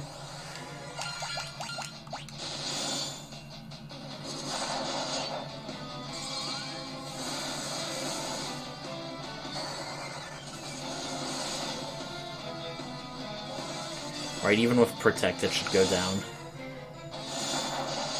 Please go down. Yes. And a black hole. Another rare item. Don't think we've ever used any of those either. I think they cast a warp spell. Another spell we haven't really cast. Okay, so here's what we're going to remove. Kiraga, level 5. We want to remove one of our things.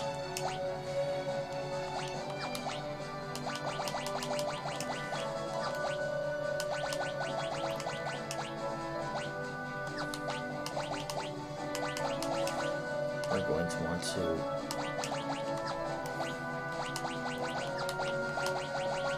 level 6.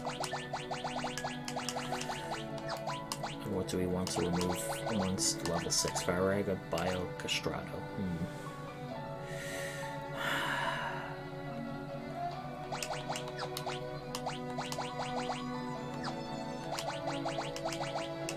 Catastro. Why do I keep calling it Castrato? That's a real Freudian slip on my part. Okay, let's see. Okay, our ribbon is all the way up there, so may as well do it that way.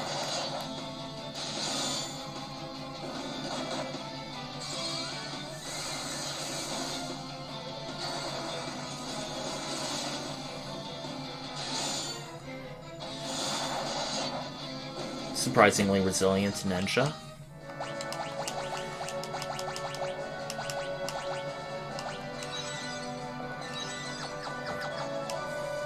Ah, that Cura did a surprisingly high amount.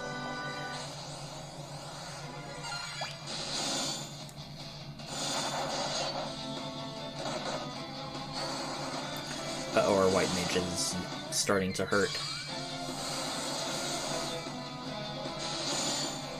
It is a bit disappointing that even though they're really good classes, these optional classes we get at the late of the game really just pull us through.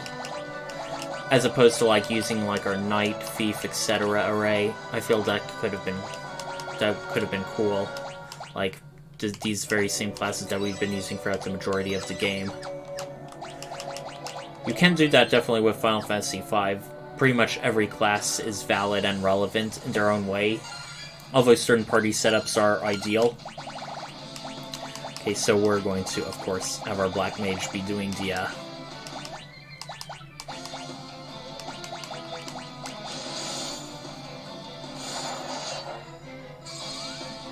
Okay, it was a bit of a waste, but it's sort of like an insurance policy.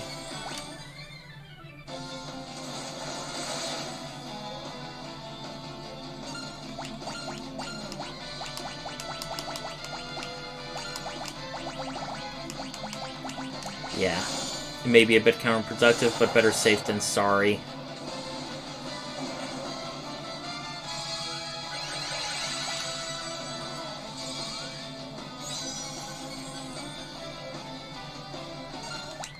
Right, we have our physical fighters hasted. What do we want to do now?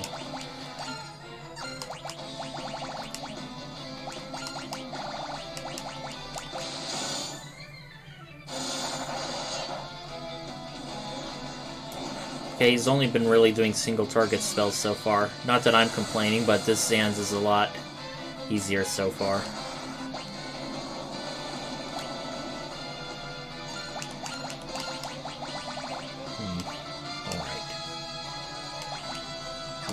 Brain's not worth it.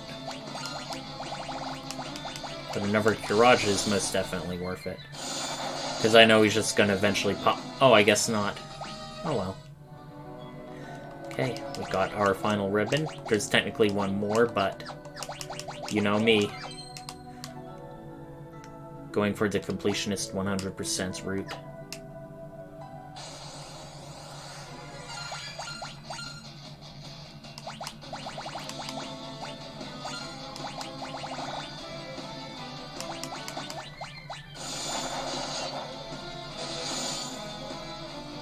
Since it's not a boss, Odin should be a bit more useful.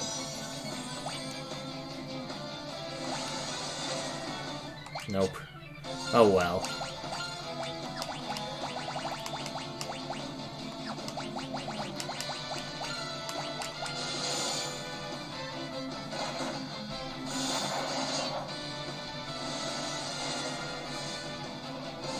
Yeah. I like how Ifrit just zooms past.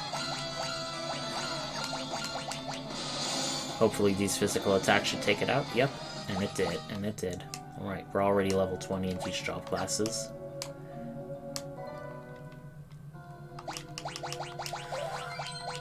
Yeah, I know the horrors that await me.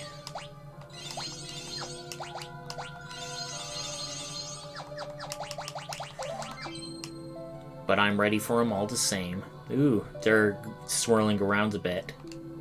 Not a spirit visceral. I do like how these bad guys have unique lines of dialogue as we fight them.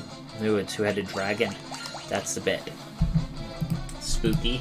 But then again, we've been fighting... Actually, I think most of the dragons in this game are really, really tough. Okay, I see what it's doing. This should be much more straightforward, because this enemy, it really only does physical attacks, but it's still pretty strong.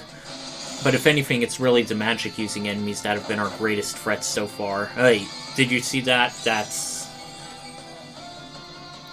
pretty disconcerting. Even with a Protect, I feel like it would one-hit kill, so...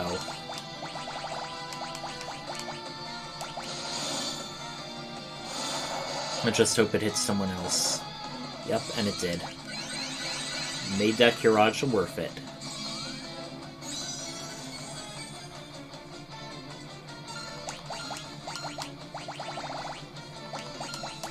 Right now, let's go all out.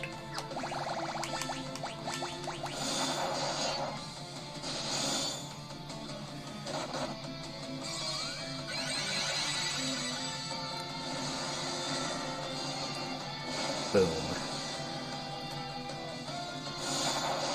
Okay, we're doing average about 10,000 damage per round against this thing. It's only doing like 1,500 to us, which we can cure easily with Curaja.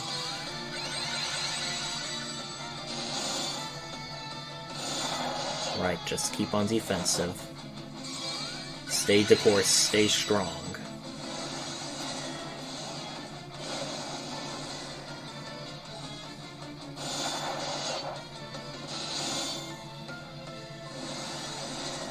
This might be our last Mega Flare, so let me take it off auto battle.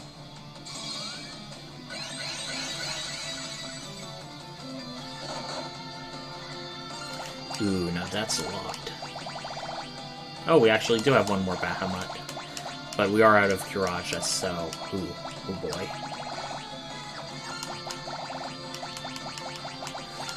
Hopefully Curagas will pull us through. We're gonna switch around our white mages, or switch around our sages, as it were. Oh, even with Protected did that much. Now that's scary. Okay, that is not as much as I'd liked. Okay.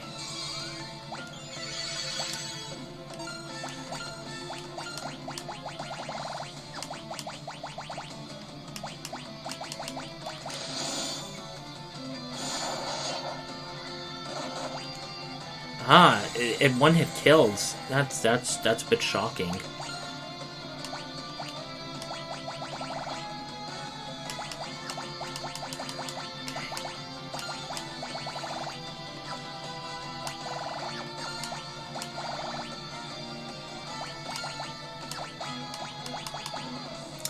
We're down to 7 elixirs. I really want to save those. Okay. I'm just thinking on what to do.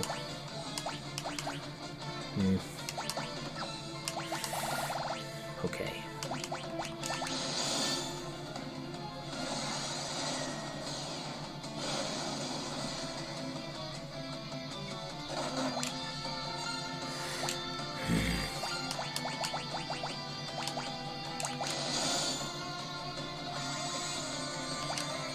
Just hit one of our guys. Okay, good, good.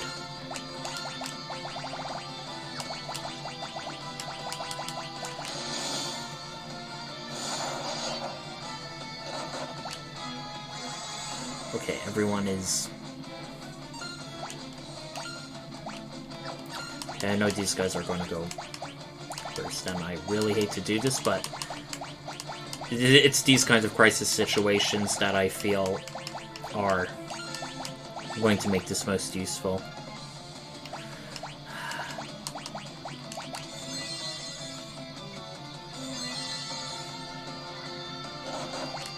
Okay, yeah.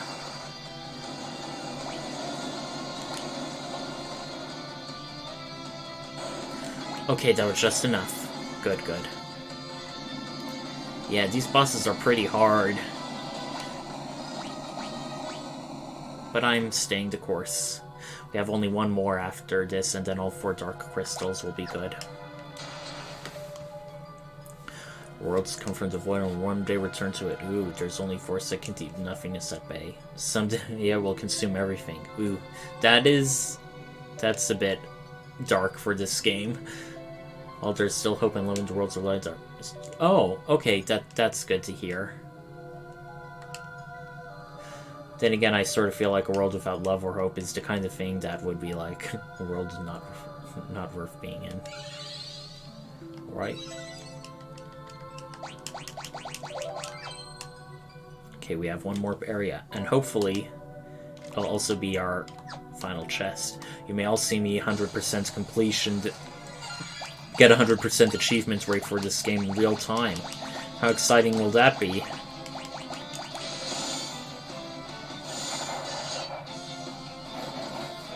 Doing a lot less damage to Fancy. I wonder if giving him one of the swords from Blitz will help balance out the damage. But on the other hand, it's like we're already doing so much damage.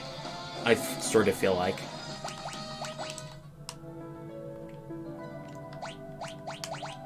Okay.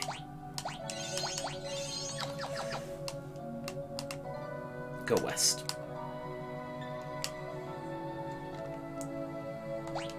Okay. More ninjas.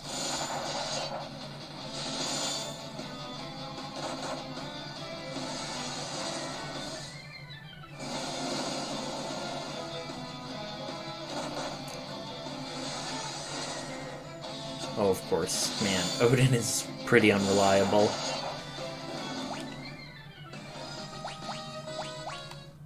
Shellbreaker. Have we ever seen that?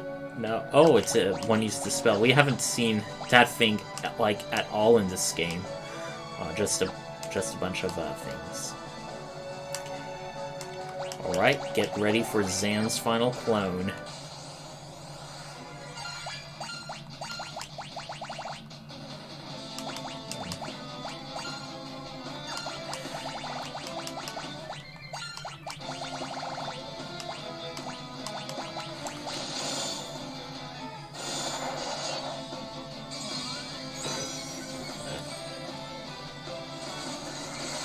Seems Hubert is the slowest, okay.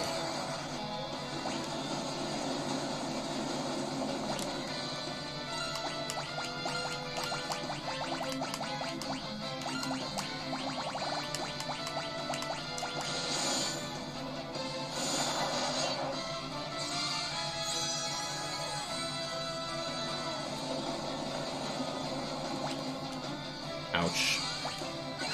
Fortunately, we have Kiraja to get us back on our feet. Now we're gonna do one more Bahammer on you.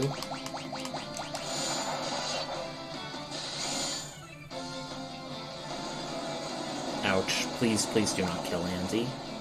Oh well. If only we did a bit more of those high vitality classes earlier in the game, I feel like we'd just edge out just enough for a lot of these people.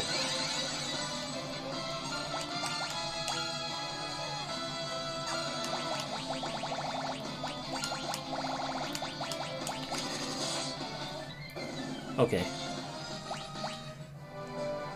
Alright. Yes! Master of Free, Legendary Treasure Hunter. Alright, we've got what we came here for. Bye, everyone. Just kidding, just kidding. I wouldn't do that to you. We have a final boss to take down. And a world to save. A world of light and darkness. Okay. Go north. Go north again. Ah, for once the ninjas ambushed us. How appropriate.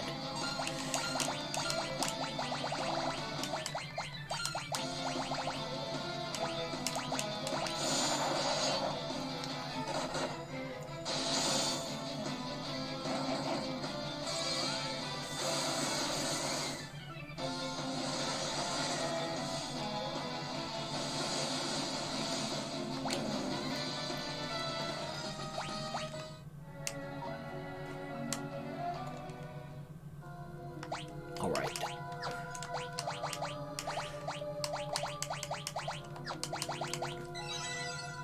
Alright, we are all full, well, practically full. But before doing this battle, I will need to take a break and briefly attend to some things. Alright, everyone. BRB AFK.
Hello everyone, I am back. Hope I didn't keep you all waiting too long.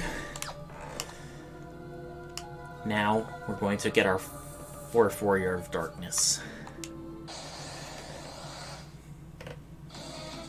Alrighty, Cerberus. Forget exactly what his deal is, but I'm pretty sure it can't be anything good.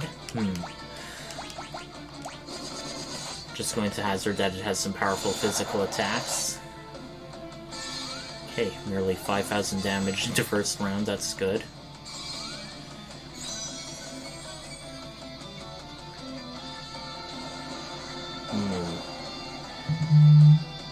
Pulling out a Faraga to start with. A bit unexpected.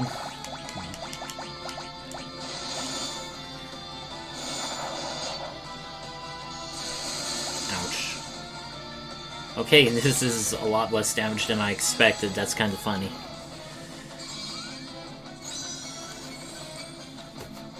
Alright. Okay, we're going to use Bahamut and Kiraja.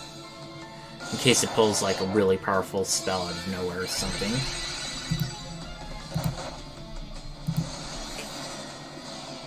Boom. Thank you very much, Bahamut. Your service is appreciated.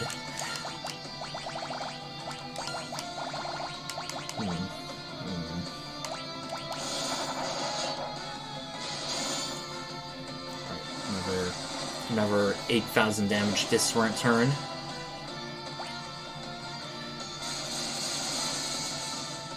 Another very weak, disappointingly weak. I mean, I feel like I'm wasting Kirajas at this point. In fact, on the other hand, it may be trying to lull me into a false sense of security.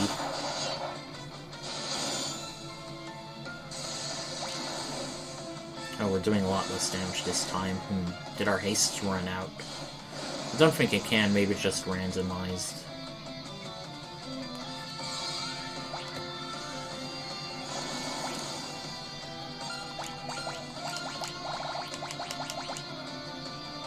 Okay, protect, haste, protect, haste. Okay, somehow he got no more.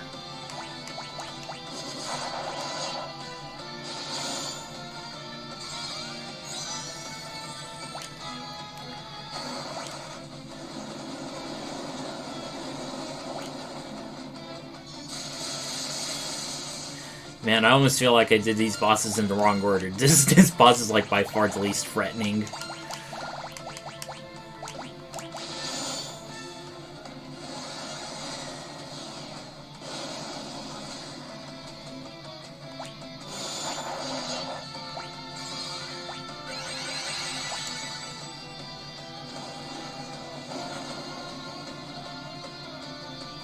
Okay, now it's starting to get a bit tough. Okay.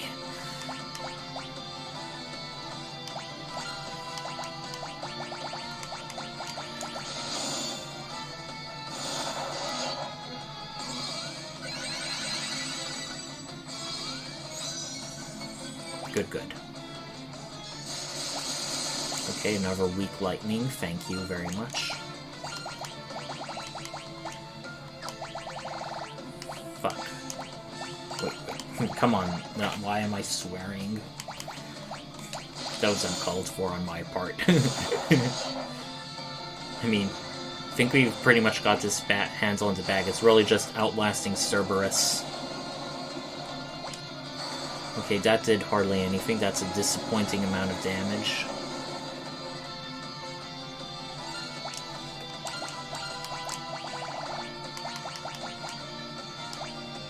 Okay, they both have haste. Okay.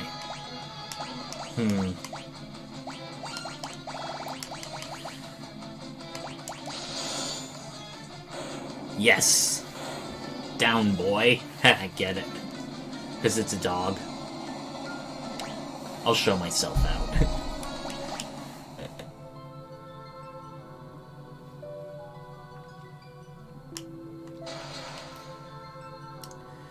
One of the 4 Warriors of Dark. We're gonna start off the rifle 1,000 years ago. Yeah, I definitely feel like I did this out of order, but...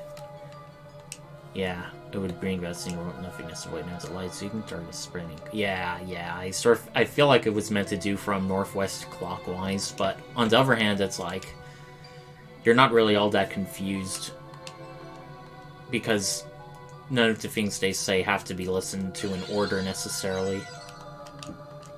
Pardon me. And since we have everything we came here for, and we haven't really seen any particularly new enemies, I think we're just going to run from the rest of these encounters.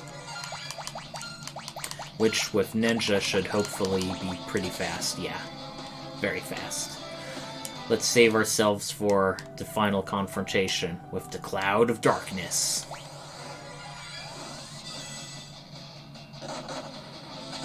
Okay, ouch.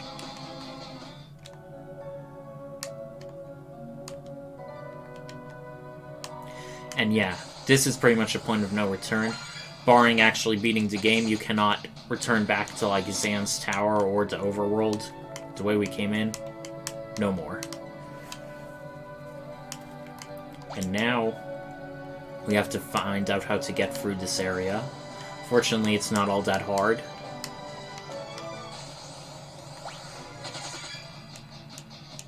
How many queens are there? I mean, we fought that same enemy again and again. Ooh. Some very ominous sounding music. Let's go north. And before talking, let's quick save for real. Here it is, the final battle, everyone. We are the Cloud of Darkness, bringer of wrath, and destroyer of light. Oh, and darkness, don't forget darkness. You also are anti-dark too. You and your world will be sacrificed to the void. Not if we have anything to say about it. Ha, this is the world of darkness. You think your powers of light can defeat us in our own land? Ah, their light alone may not be enough, but our powers of darkness can suppress your evil. We would be willing to sacrifice your lives for the light. Fools! We would not let you reduce the world to nothing. Your demise is none of our concern. You know, I know for mass market appeal, games like Final Fantasy have to hit all the things, but it would be kind of cool to have, like, a reversal, like, the Warriors of Darkness fight against the evils of light.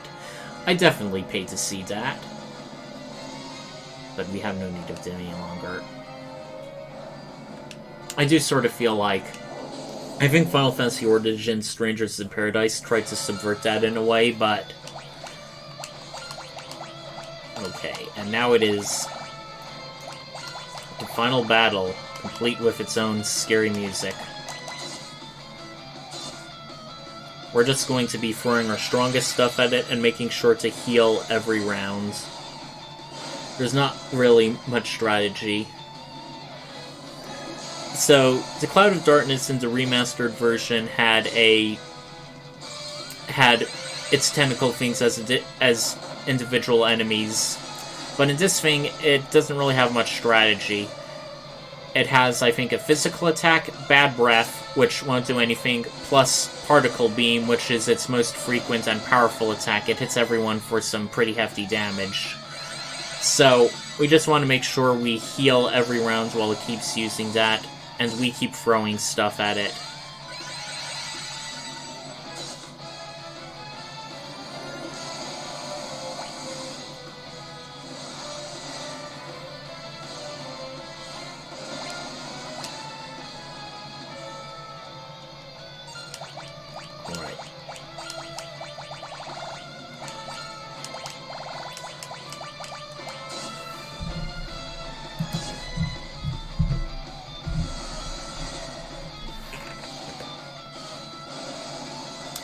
Yeah, a lot of people sort of, back in the NES days particularly, you did need to, like, cheese this battle when fighting.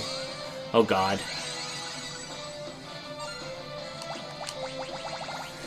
This is a bit concerning.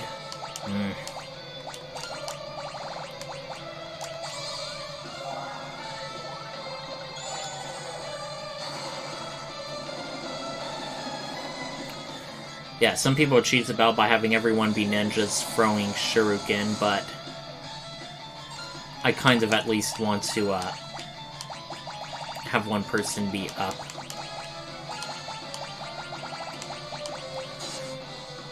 I at least want a mixture of spellcasters and others, because, one, I didn't really buy all that many shurikens, and two... Okay.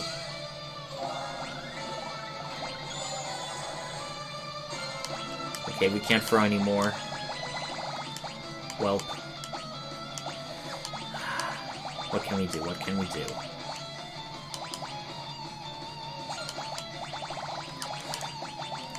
May as well use our elixirs.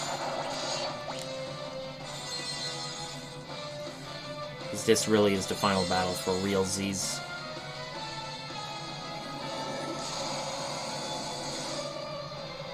Okay, we can survive one more of that. Okay.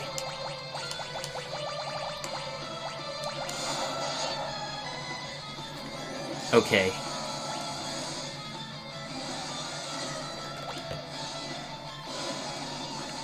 Too bad there's no Mega Elixir in this game. I would definitely use that right about now.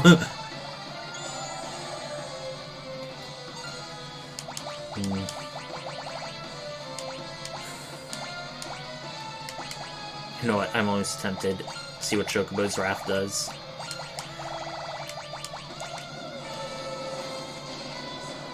Okay, I think that was Firaga or...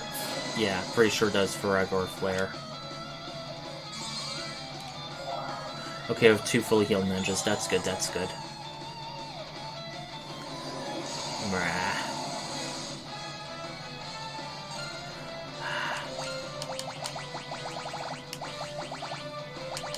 Well, if we die, we die, but...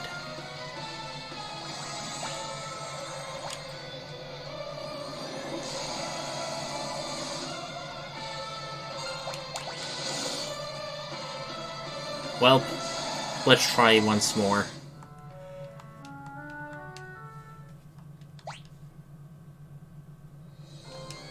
Okay, we'll just skip through the dialogue. Da-da-da. Sacrifice themselves nobly, jump into the flames, or jump into the void, as it were. Okay. Wonder if using haste will affect the shuriken damage either way. Oh well.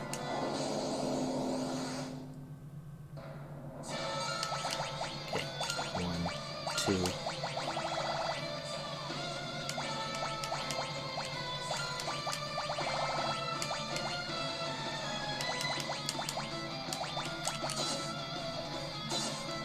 $8,000, 14,000.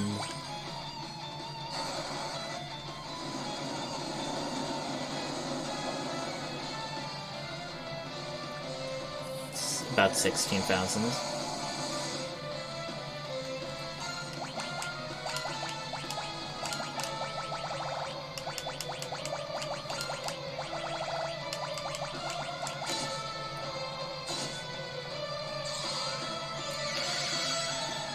Let's just do a double heal. Be extra safe.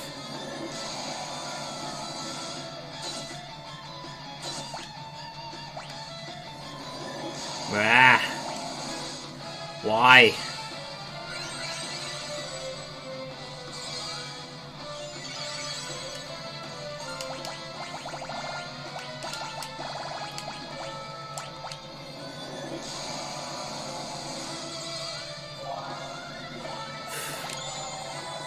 Not off to a strong start. Sorry, folks. But I have faith we'll get through this.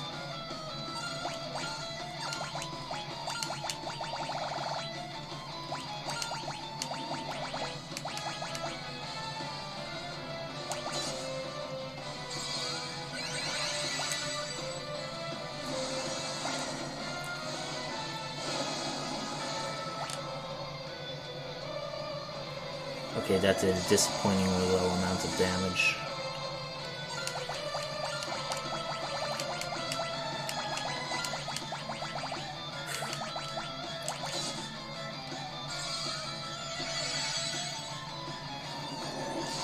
Okay, Kiraga can help us survive the initial part. Hoping Kiraga tops us off to full.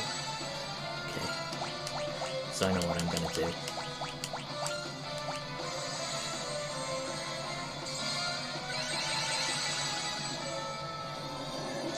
Please do not kill Andy again. Okay.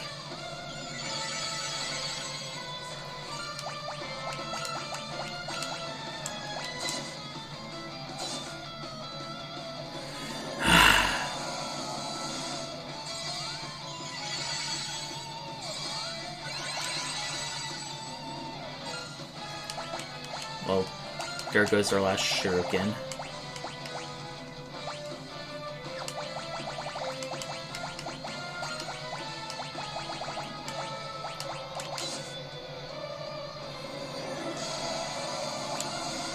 And I think in the original it literally did nothing but particle beam. That was its only attack. Because you saw it physically attack normally earlier, but it's just so damn rare that something like that happens. Okay, so here's what we're going to do. Just to ensure that our spellcasters do not drop, we are going to elixir them all. And once we do that, we are going to... Good.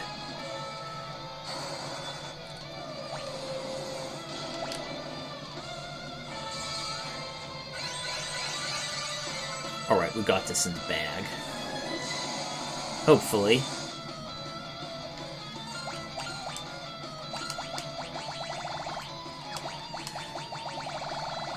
Just Chocobo's Wrath shit out of it.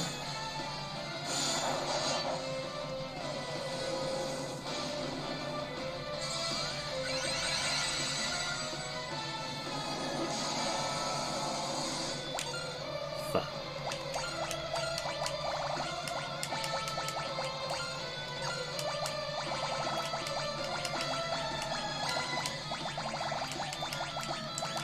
I do like the music, it's pretty intense.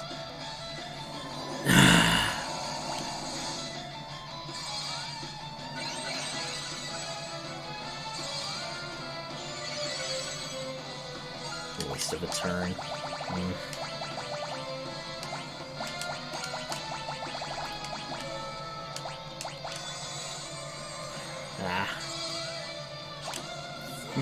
That was dumb on my part. Very, very stupid.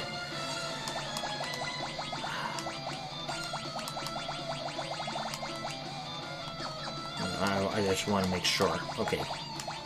He does top. He does bottom.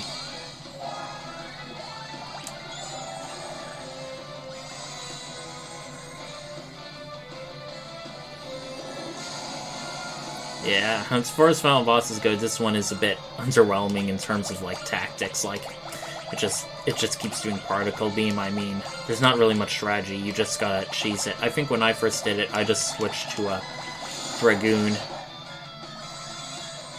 and had them regularly jump because they'd missed a particle beam, and then I had other people do other stuff.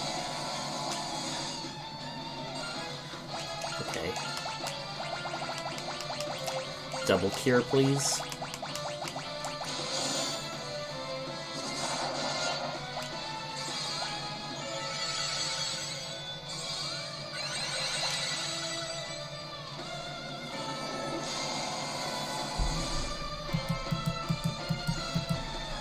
Hold on, let me quickly look up something.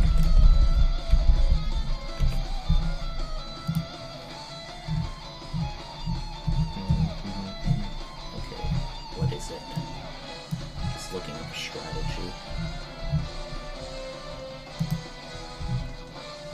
Okay.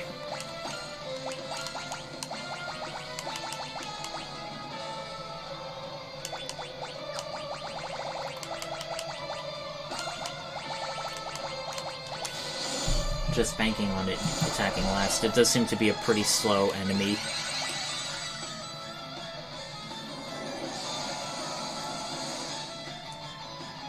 Ouch.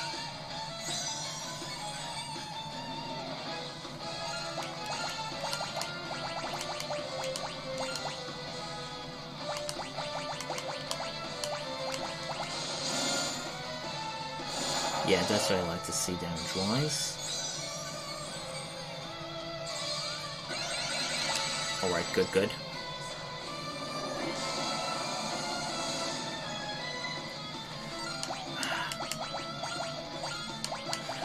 Okay. Oh no, we're out of Kirajas. Okay, that's bad, that's bad. Ah! Ah! Oh boy. I definitely know that once we,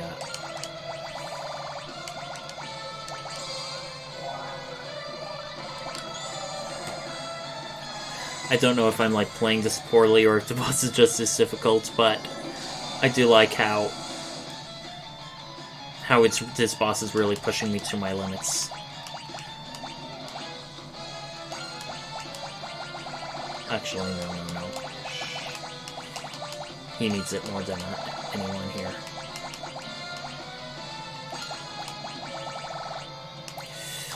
Boy.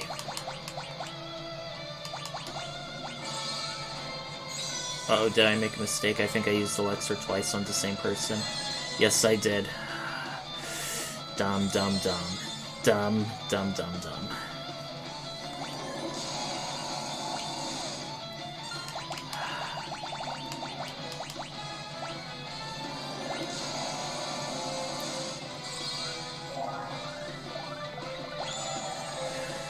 Maybe I should have bought 2 Arises. Have hybrid mages.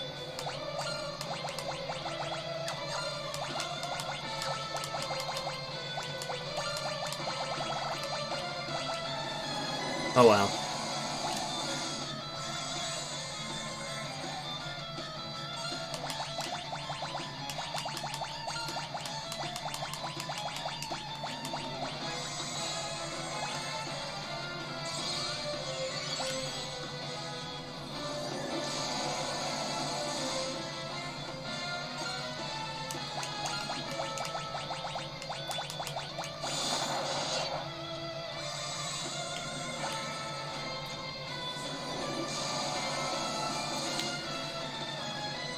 Okay, once more. I think I'm actually... This may sound strange, but I think I am going to switch to a Dragoon.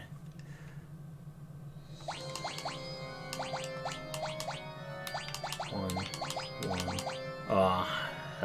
Okay. Let me think of how to do this. Because there's a lot of these magic that we just aren't really using all that much.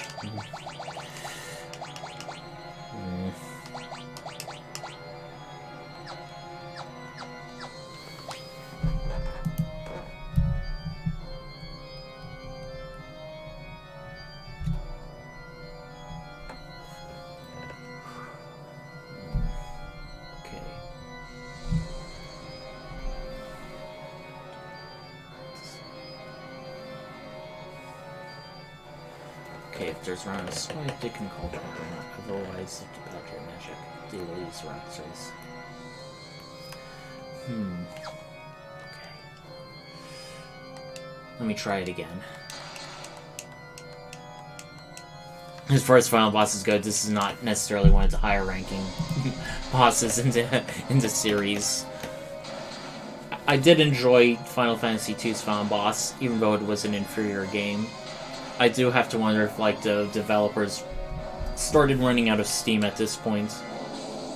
That is pretty amusing. Okay, so...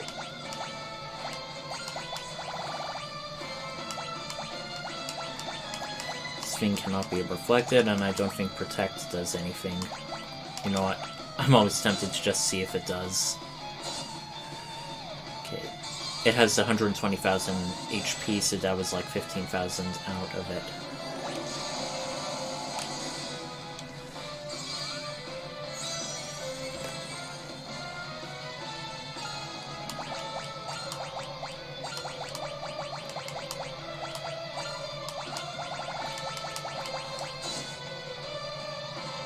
$5,000, 11,000, 26,000. Oh no. It didn't go last this time. Now half our party's dead. That I'm sorry, that is just really aggravating.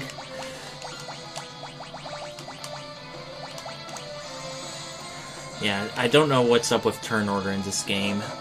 Okay, that is suddenly a moment of respite we desperately need.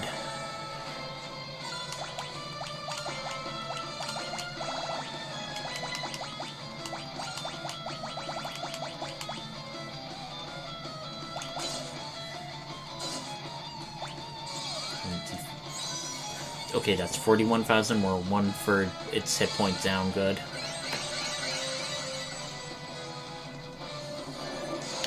Please survive. Okay, we're hanging in there. And just to be on the extra safe side, we're going to double cure. 52,000, nearly halfway.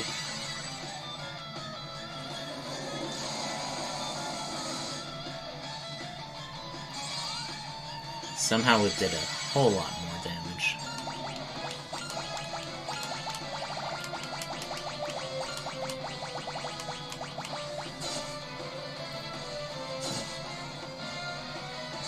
$67,000. We just need to deal 53,000 more hit points of damage to it.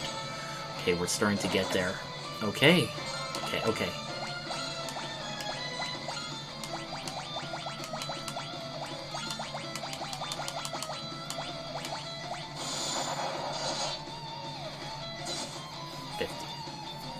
Or 55, 56,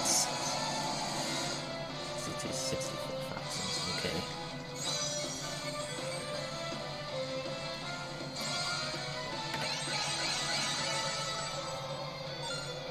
Okay, we cannot throw anymore.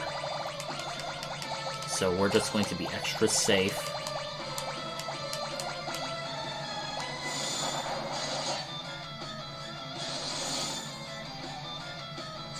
Okay, that's 4,000 more.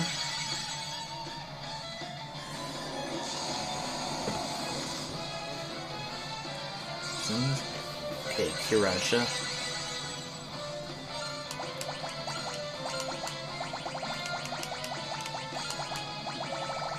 Okay, this is going to be our last Kiraja. I'll have one of my mages elixir him up.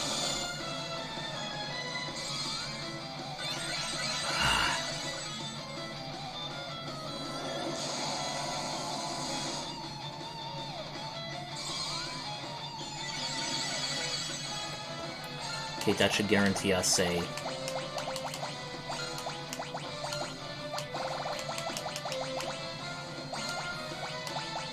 I hate how we can't just Kiraja again, even though it would make sense to. I mean, well, better than nothing.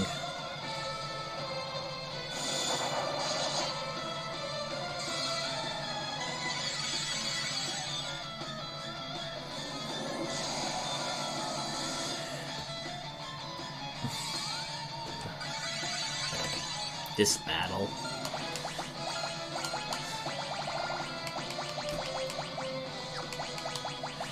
Tempted as I would be to cast haste on the second one, I really gotta guarantee that everyone survives.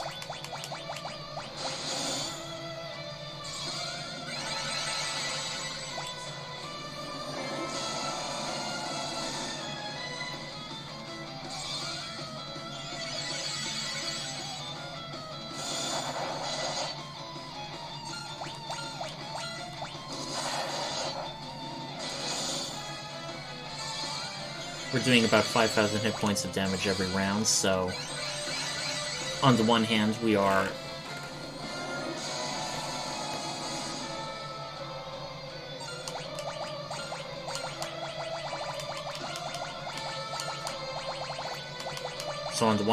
doing quite a bit of damage, especially with all the shurikens we used earlier.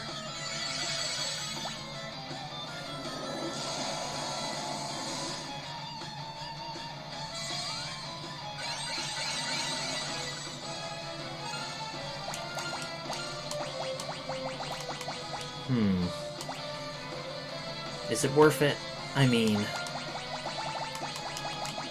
at most, only one of us will drop.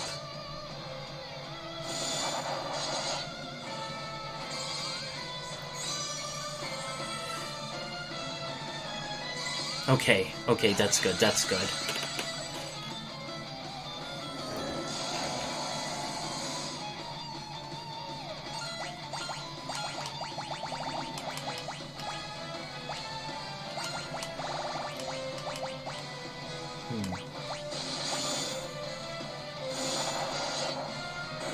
Yes, we did it! And everyone survived! Even better. Not that it makes a difference, I mean, this is... Just feel it makes that feeling of accomplishment all the more satisfying.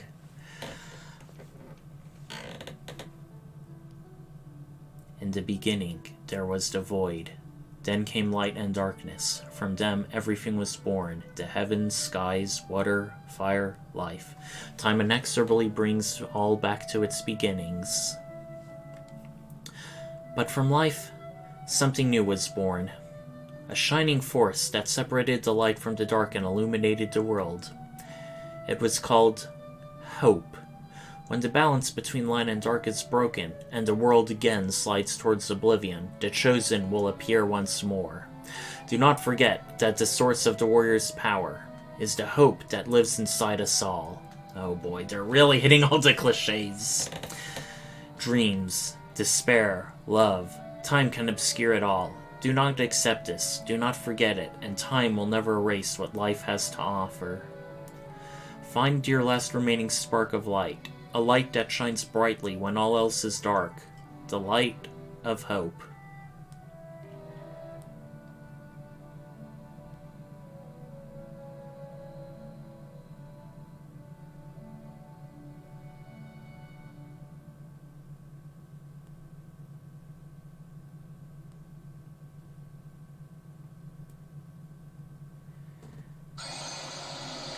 So they just had a speech out of nowhere. Then we go, you're all still here. Of course, they'd wait for us. It would be terrible if they just ditched us. You did it. Well done. Not half bad. Alright, everyone. It's time to go home. Whee! In our big, first-class airship escort. That still can't go over mountains.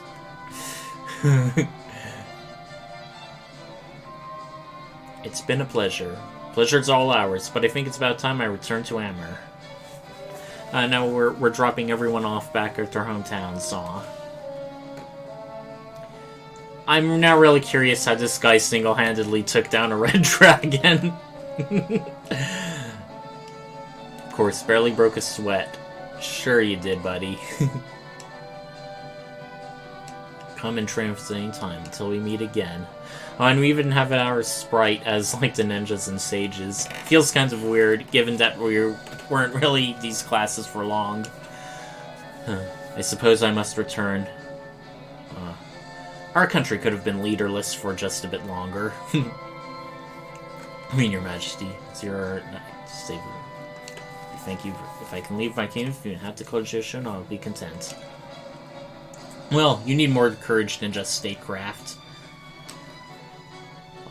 Oh, and we actually are going back to our old airship, or our older airship, the Nautilus. That's kind of funny. But then again, I sort of guessed we needed to go to some areas. Or do we? We just settle around to floating island before going into it. Gotta show off in style. Oh, and we're seeing what the Nautilus looks like from the inside for once. Guess this is my stop. My wife's probably worried sick. Wait, I'll get off here too. Ah. Yeah, Kajish. Good on you. That's good. Let her know you're survived.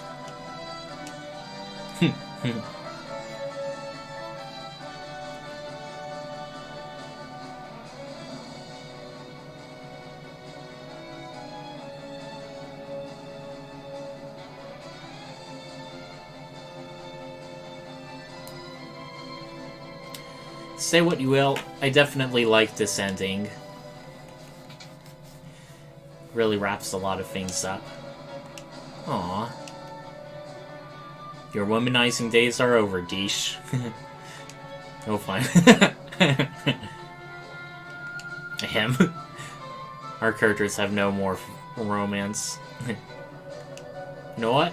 It's kind of interesting. The first 3 Final Fantasy games, none of the main characters had a romance with anyone.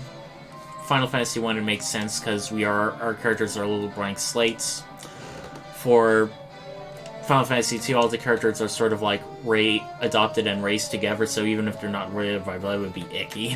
While I think it's for Final Fantasy 3, all our characters also were orphans raised together. So actually, I think it's Final Fantasy 4, the first one where one of the protagonists has romantic interest. Stay with you now. And no, Princess Sarah doesn't count as romantic interest. Right? Now, all the way back to our hometown. We're home. Aw. She could have done this sort of at any point in the game. I mean, we're so close, but I guess it's first time. We did it, Topapa. Nina, yay. We're proud of you. Welcome home. You saved the world. It took him that long to realize. World is now safe from darkness. All this is thanks to your pure hearts. Thank you, Warriors of Light. Why is the screen shaking? Is it an earthquake? No, I think it's everyone cheering. Oh, delight. The crystal is back to its former brilliance. It's beautiful. And new dawn has come.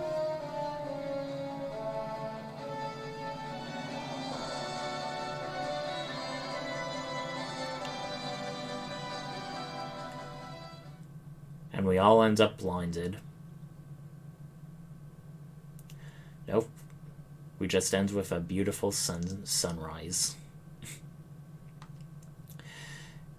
And that's the end.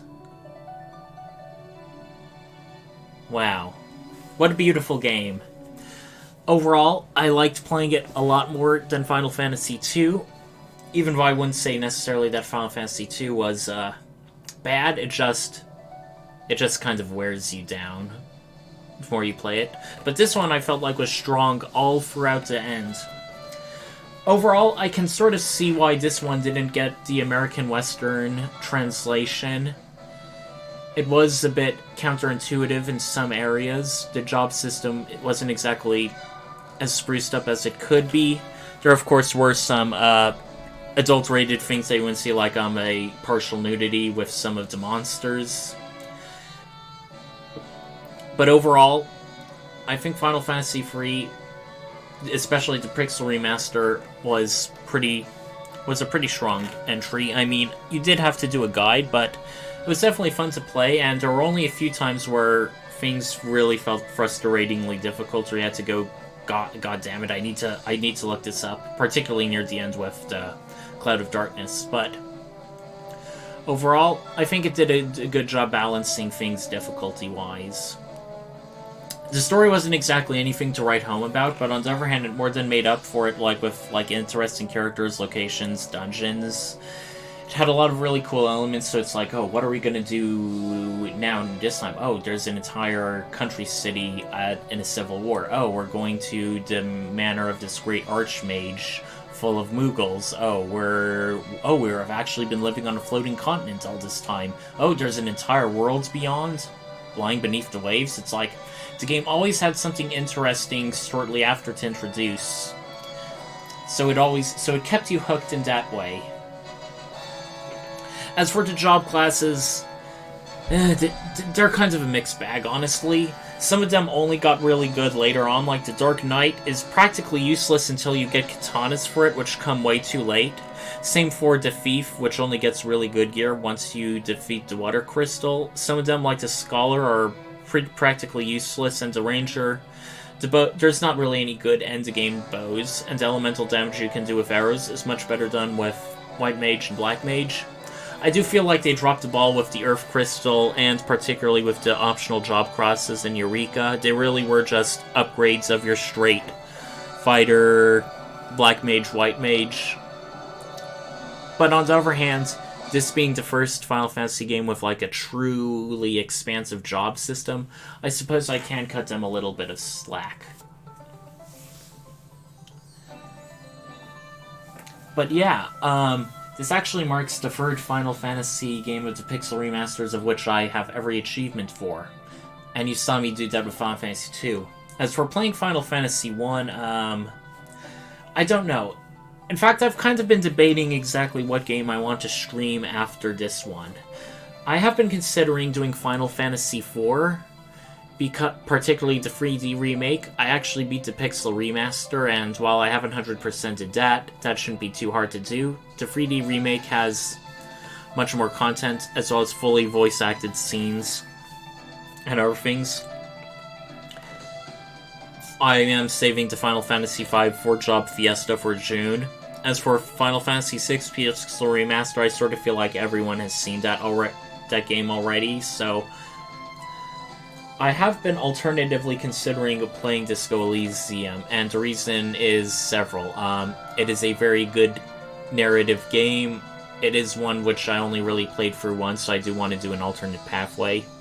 Secondly is I've also been showing to stream to like some family members and others who aren't really into video games, and I sort of feel something like Disco Elysium could be easier to follow because it's a lot more like a typical show in a way. It's very, very talky. Juntao, you played Disco Elysium, you know what I'm talking about. I don't know if that would be... do you think Disco Elysium would be streamable or not? Yes or no? No need to answer immediately, just me theorizing while the credits roll. Yeah. It's Overland for music. I don't think we can skip through the credits either, so it's just a nice thing to watch. And like the previous Pixel Remasters, you can save and do a post-game, but we really don't have anything else to do in this game. The first 6 Final Fantasy games don't really have like optional stuff or post-game content, except possibly for Final Fantasy VI, since you can complete the game early. Like, the World of Ruin is really mostly optional, mostly side quests, but besides that, I don't think... Yeah. Once I play this game, you've pretty much seen everything there is to see in Final Fantasy III.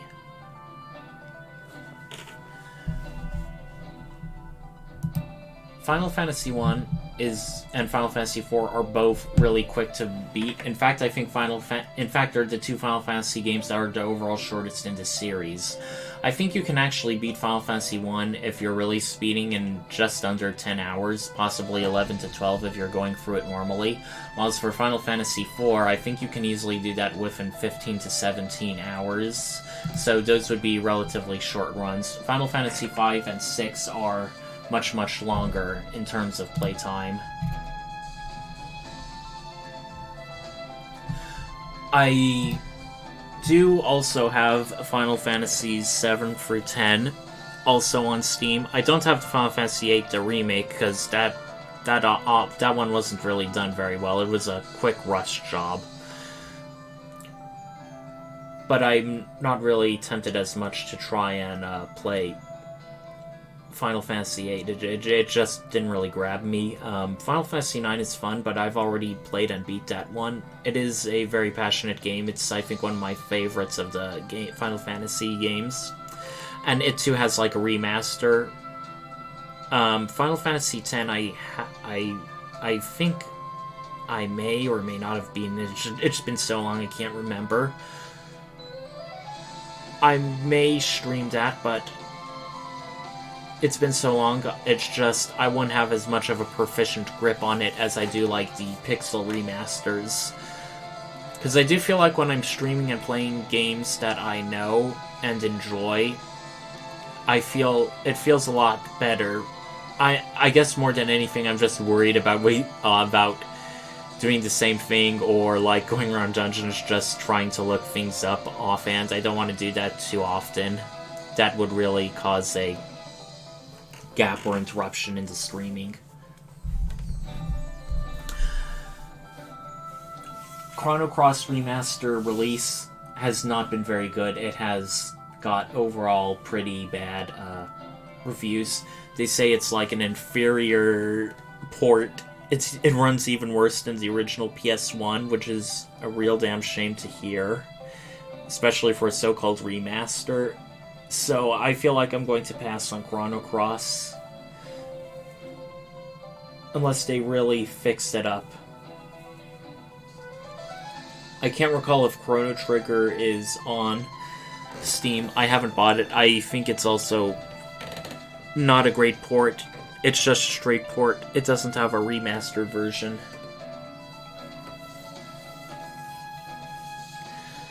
But besides that, I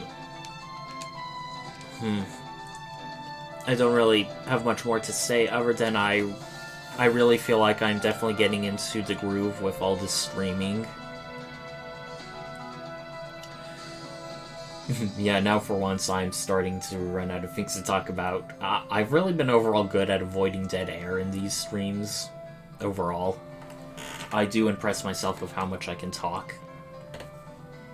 Pardon me. But we're also starting to get closer to the 3 hours mark. Right now we're at 2 hours 46 minutes. So it's been a bit of a good long run.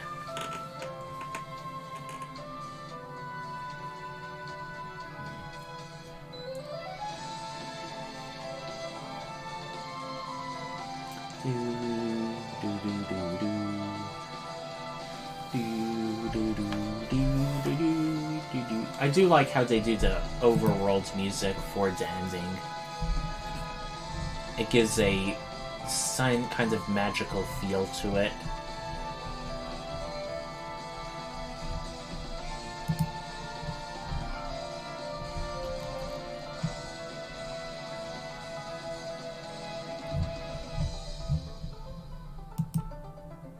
Alright. And now we're at the end. Square Enix. I remember back when there were two separate companies and they both had their own real bangers. Final Fantasy and Dragon Quest respectively. Then, since Squaresoft almost got bankrupted by that Final Fantasy Spirits Within, so they ended up merging. Oh, and just for fun, I'm going to save my progress. Wow. Just look at that. 4-hour difference. Well, y'all saw me watch and beat Final Fantasy III. It's been a real pleasure. I don't know what game I'm going to stream next, but until then I'm just going to rest on my laurels. Until next time, everyone, Quasar Night out.